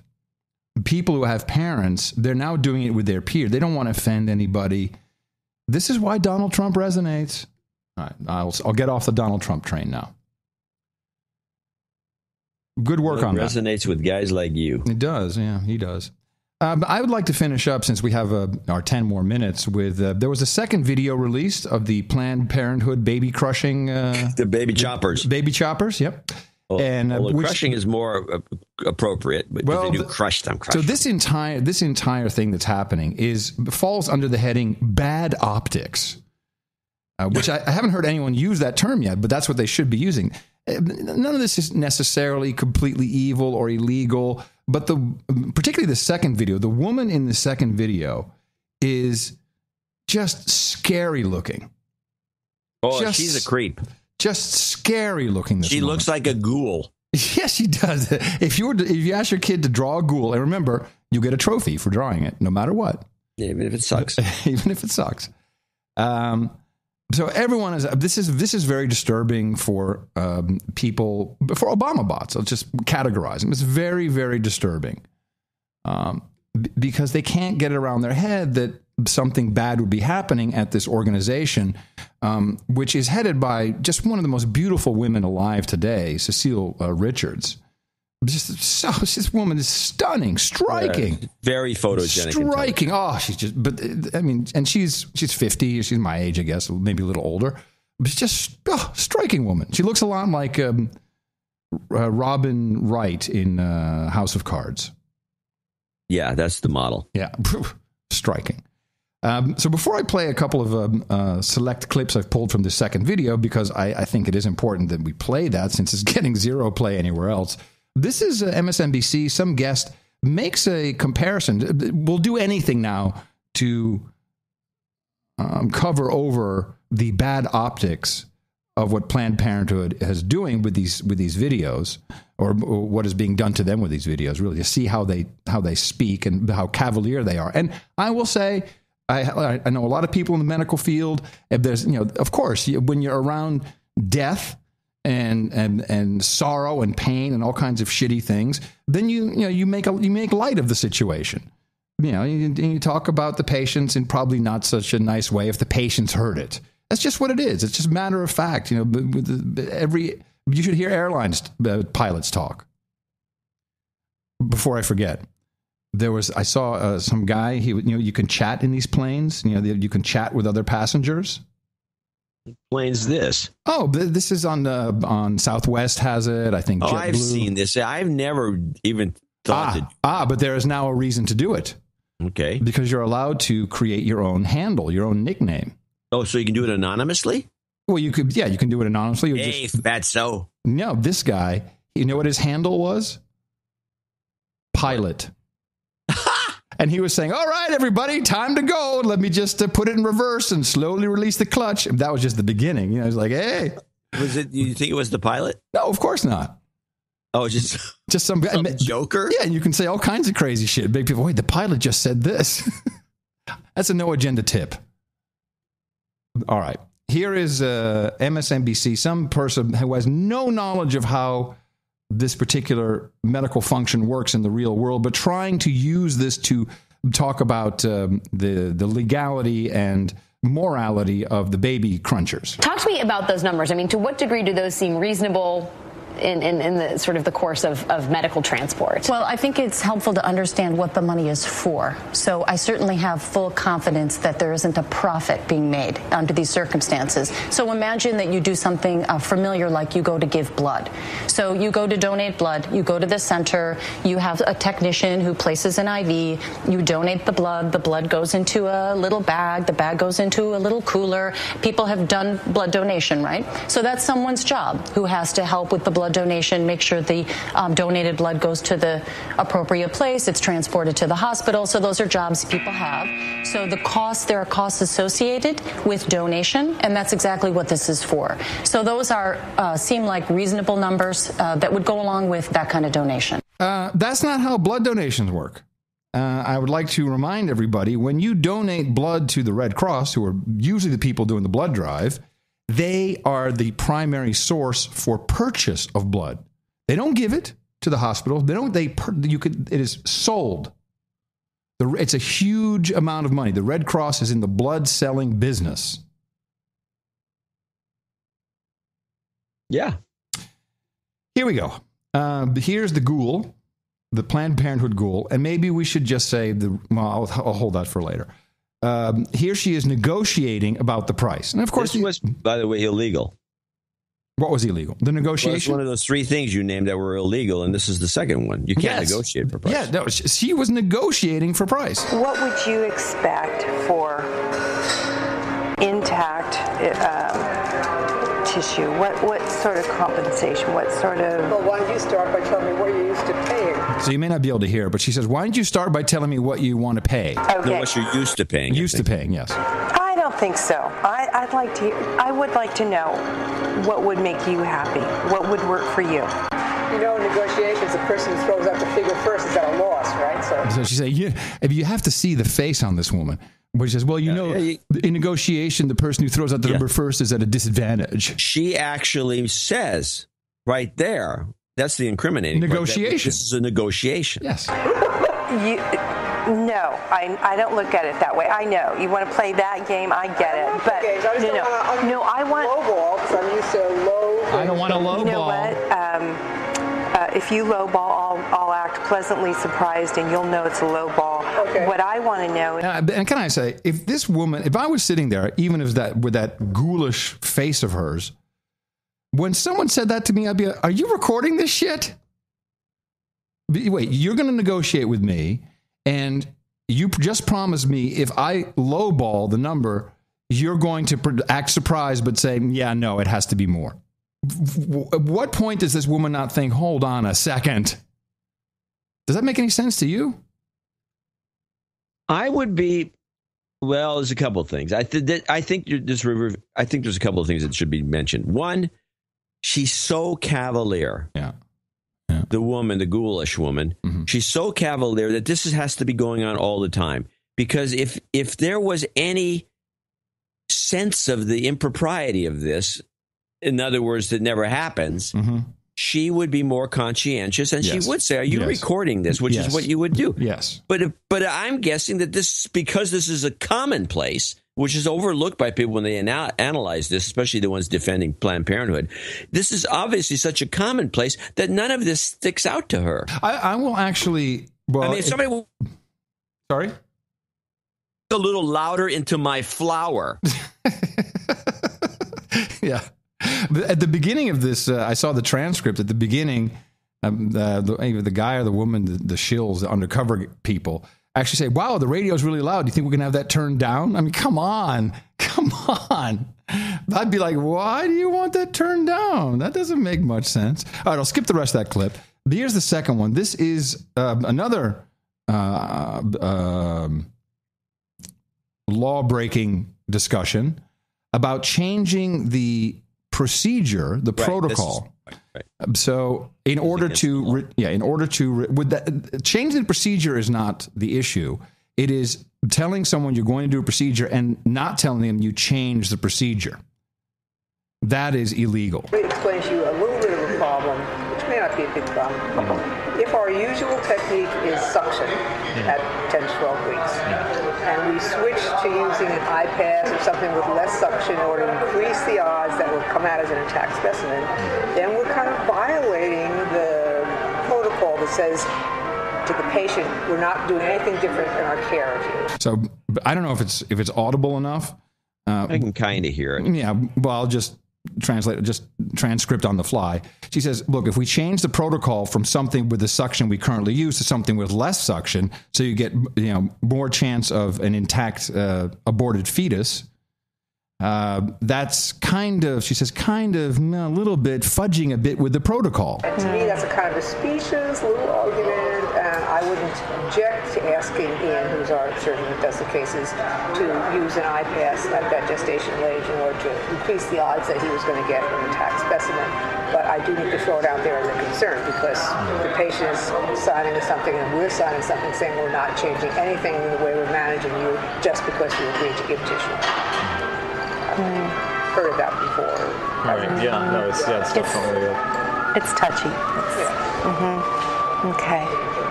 How do you? So what she says there is, I don't mind asking the surgeon to do that. Then she says, I don't think the patients will care one iota. Again, the cavalier attitude of just breaking the law. I think that is an actual law. That's not just protocol. You can't do that. And here is the part with, and I think the mistake of this campaign to discredit Planned Parenthood is flawed, because this is really not. It's so crappy, this recording. You don't have great quotes. It can't really go super viral. And so that's why they sexed it up a lot with editing, and they sexed it up a lot, which is now pretty much the primary defense. This heavily edited video. Like the rest of your shit isn't heavily edited. Here's the bad optics, if it's audible enough. Then if you want to pursue this mutually, I'll mention this to Ian in terms of how he feels about using a less crunchy technique to get more whole specimens. I don't think less crunchy technique. Use a less crunchy technique. Disgusting. Yeah. This is for some reason, and that woman that you the beautiful what's her name lookalike, Cecile Richards. She when you start thinking, if you look at her differently because of just the way she handles herself, if you start thinking back on the old TV series V. Yes. And you look at Cecile as a reptile that would open her mouth real wide and down would go a fetus. I mean, then there's some optics for you. I mean, try to fight off that image. For some reason, my lady part started to tingle when you mentioned that. I don't know. That was just really strange. Well, I'm not going to make comment on that, but I would say this is very, very bad in terms of their image. Yeah, and they're going to fight. Oh, they're just out to get us. They're out to get us. They're out to get us. What they're really trying to do is they're trying to end the free taxpayer money that's pouring into this, and then also to make them follow the law. There's some law breaking going on. I doubt that these two are the only ones. I'm sure that. I'm sure the guerrilla guys went and found some people that would refuse to do any of this that wouldn't play along. But I'm sure that they could find plenty that would. So fetus mouth lady Cecile sent a letter to Congress saying, there may be more bad shit coming, possibly racist. So there's more coming, and they know it. And it's going to be really bad racial stuff. It's going to be crap. And this is what you get. This is what you get when you have people who are in a business for a long time or just cavalier about it. I just received a message. And they're sucking off the government tit. Yeah. Oh, it's government money, of course. Federal money. Federal. Yeah. And it's a lot of money. And look, I know from the medical community that Planned Parenthood is always pushing towards termination. That's what they do. It's their business. It is their business. They push towards termination, which is fine. You know, I don't care. Whatever you want to do. I have my own opinions about life and death and what is murder and what is not. But it's going to get really crappy. And I think the genesis, kind of the backdrop of why I have an issue with Planned Parenthood when the optics are bad is their founder, Margaret Sanger, was, along with Bill Gates' grandfather, I believe, father or grandfather, they ran the Eugenics Society of America. And they sterilized, thousands of black men in California, medically castrated them. They had all kinds of crazy ass quotes about, just anyone not white Anglo-Saxon. So the genesis of the organization is killing people, is eugenics, the Eugenics Society of America. You can look it up. I'm not making this up. And that was, only a generation and a half ago. So then when you add to this the final kicker, which you may or may not have, John, because I know you saw the video, about this compensation thing, where she comes back and she says, you'll hear what she says. It's been so long since I've thought about compensation. Yeah, that's because she's been doing it for so long. This is a new group coming in wanting to do new prices, and she has something in mind. It's been years since I talked about compensation, so let me just figure out what others are getting, and if this is in the ballpark, and that's fine. If it's still low, then we can talk about it. You would. I want a Lamborghini. I said I want a Lamborghini. Don't we all, right? So she says, I want to make sure we're not lowballing. I'll check with what we're receiving in California, admitting that happens, because I want a Lamborghini. And the guy says, what? He says, I want a Lamborghini. So does that mean that she expects, is that her way of telegraphing that she wants a payoff for the deal? Because that's the way I read it. No idea. So all I know is that you're talking about optics. That was bad. That's the worst optics in the world. All right. I think, what do you think? Do you want to wrap it up, or you got one more kicker to take us? I have one kind of a kicker. This was a very funny thing. This Martin O'Malley, because Martin O'Malley is a Democrat who was speaking in front of a bunch of Phoenix Democrats, liberals, as they'd like to put it on Fox. Wait, was this the Netroots Nation thing? Sorry? Netroots Nation? No. Oh, sorry. Unless it was, it might have been, but I don't know. I think it was just some meeting. And he's talking about Black Lives Matter. And he made a mistake, and Megyn, I had to leave Kelly's little commentary in there because she's always making snide remarks. Yeah. That's just what you want. A smart woman making snide remarks is very powerful. Yes. Well, I can imagine her on a date. You're going to order that, really? You asked me to do what? What? No. You got the wrong girl. So you have Martin O'Malley says something just casually and gets booed when he says all lives matter. And it was not the right wing. I understand it. I understand what was going on here because I've studied this I've had to deal with this sort of thinking. But the way they played it, it's very funny. You play this clip. Every life matters. And that is why this issue is so important. Black lives matter. White lives matter. All lives matter. That's Democratic presidential candidate Martin O'Malley getting heckled at a liberal convention for actually saying all lives matter. Imagine that. He then later came out and apologized for saying that. He's sorry. I was walking past the Starbucks yesterday, and here in Austin, that's on, 3rd Street near Lavaca, I think. And there's a couple of benches outside, and there's always interesting types sitting there.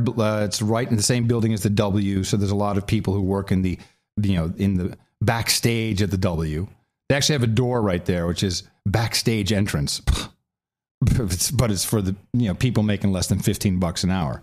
Yeah, that's why they call the actors. And And that's a Disney trick. Yep. There was a conversation going on as I walked by, and I hear this black guy saying, I don't like the Black Lives Matter movement. I think all lives matter. And my feeling, and I've had this for a while, just in general, I got my ears open, that black Americans don't like this idea. They feel it's even more divisive or divisive. Well, I'm sure it's divisive. One of the ESPN guys got nothing but harassed, and he's one of the more outspoken one of these announcers, Stephen A. Smith. Mm-hmm. And he said, I don't get why they booed this guy for saying all lives matter. He said, why aren't we bitching about black on black violence? Nobody ever brings up all exactly. Black lives. And he got harangued. This, by the way, as part of this self-esteem thing, this is all part of this. This is a problem that's growing. I mean, this guy, Stephen A. Smith, would not be the kind of guy that they would be harassed by anybody. But this is going on at all levels of society where you have these things you're supposed to say. You better say them a certain way. And I can explain, and I'll do it on the next show. I'll try to do this on the next show. Why all Black Lives Matter as a statement has a different meaning than, and why they would boo O'Malley or anybody else. Nice tease. You went from the F block to the A block of next show. I know the rationale for this, and I have anecdotes about it. Nice. And it is, again, the beginning of the end for the culture if this self-esteem thing continues. Well, I cannot leave us now without, because of this being about race, the incredible racial statement made by our brand new Attorney General, Loretta Lynch, the country singer. And she came out and talked about the federal indictment of Dylan Storm Roof. And how anyone can say that name with a straight face is still beyond me. Dylan Storm Roof at the AME Church. And you're saying it wrong. It's Dylan Stormroof. Oh, yes. Dylan Stormroof. Stormroof. All based on just supposition, no evidence, no statement from this kid.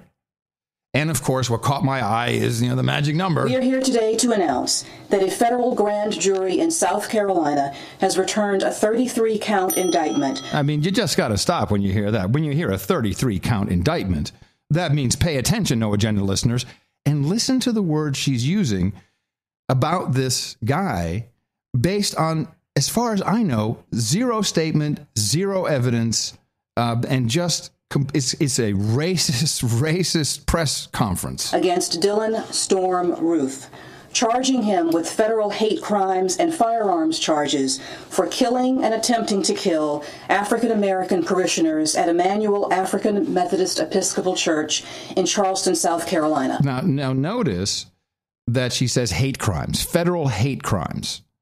So these carry a much stronger penalty because, I don't know, if you kill somebody, then it's different if you kill somebody while you hate them. I mean, you clearly don't love them if you kill them. So I've never understood. A crime is a crime. Whether you've done it out of love, hate, whatever, it's a crime. Because of their race and in order to interfere with their exercise of their religion. Really? As set forth in the indictment, several months prior to the tragic events of June 17th, Roof conceived of his goal of increasing racial tensions throughout the nation and seeking retribution for perceived wrongs that he believed African Americans had committed against white people. So our Attorney General is saying that this guy did this because he wanted to increase racial tensions in America? I have a hard time believing he said that. And have you seen any evidence? I haven't seen any statement from him. To carry out these twin goals of fanning racial flames and exacting revenge, Roof further decided to seek out and murder African Americans because of their race.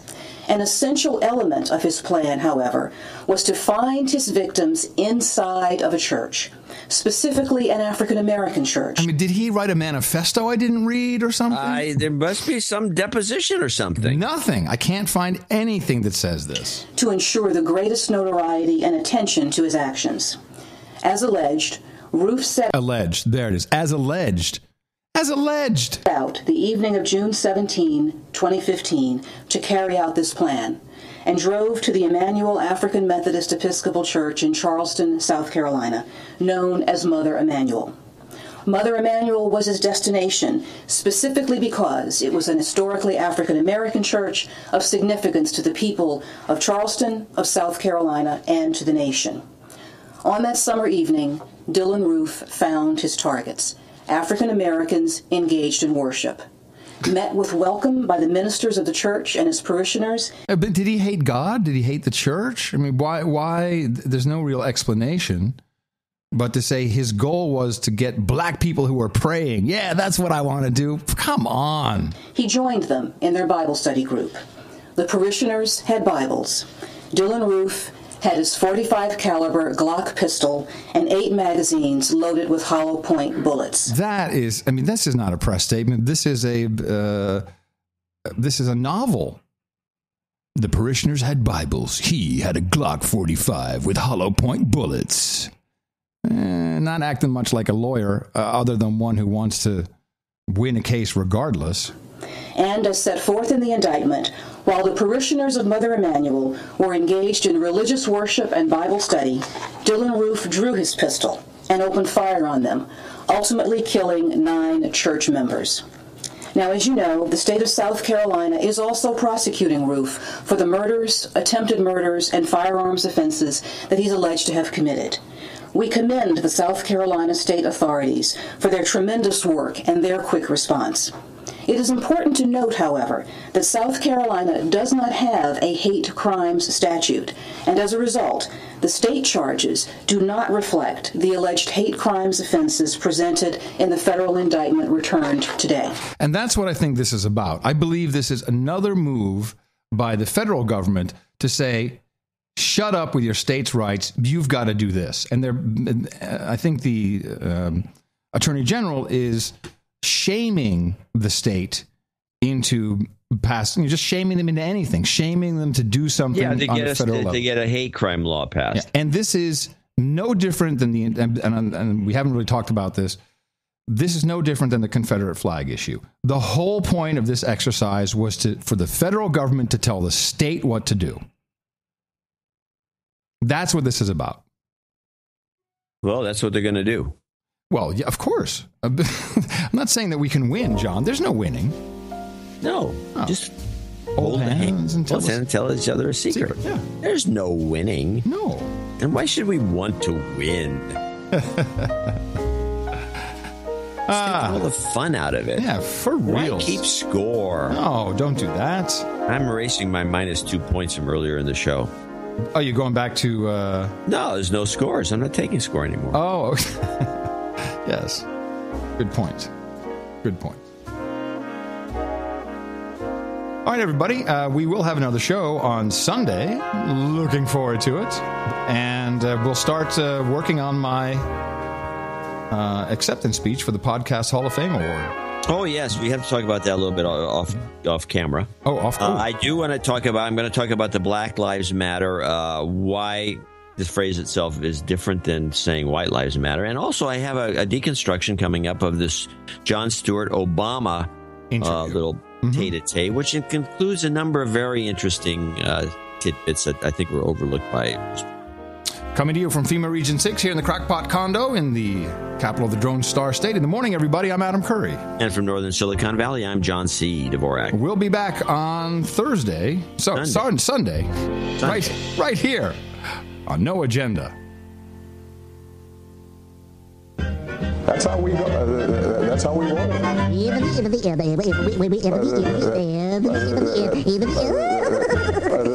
That's all, folks. And that's the story. Girl Scout?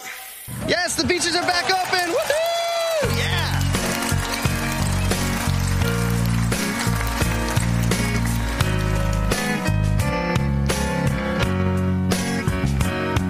Flying over Afghanistan, or maybe it was Pakistan. I promised myself to aim myself at every woman, child, and man. That was on my list. I don't care if I missed. I'm remote controlled. I do what I'm told by someone at a computer. Obama gave me a push, more than Bush, and I cost millions. I'm supposed to target terrorists, but not so much civilians. I don't know what to say. Whoops, some got in my way. A drone again, naturally. A drone again, naturally. Amen. Fist bump. ISIS. We will follow them to the gates of hell. ISIS. I feel good. We need to kill them. We need to kill them. Bomb them. Bomb them. Bomb them. And bomb them again, eh?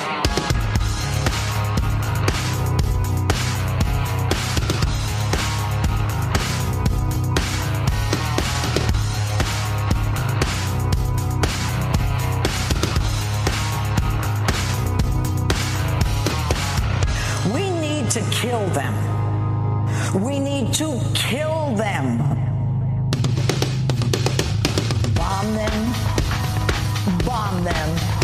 And bomb them again, eh? And bomb them again, eh? Bomb them. Bomb them. And bomb them again, eh? And bomb them again, eh? Bomb them. Bomb them. Bomb them. And kill them. Bomb them. Bomb them. Bomb them. And kill them. Bomb them again. Bomb them again. We need to kill them. Bomb them again. Bomb them again. We need to kill them and bomb them again.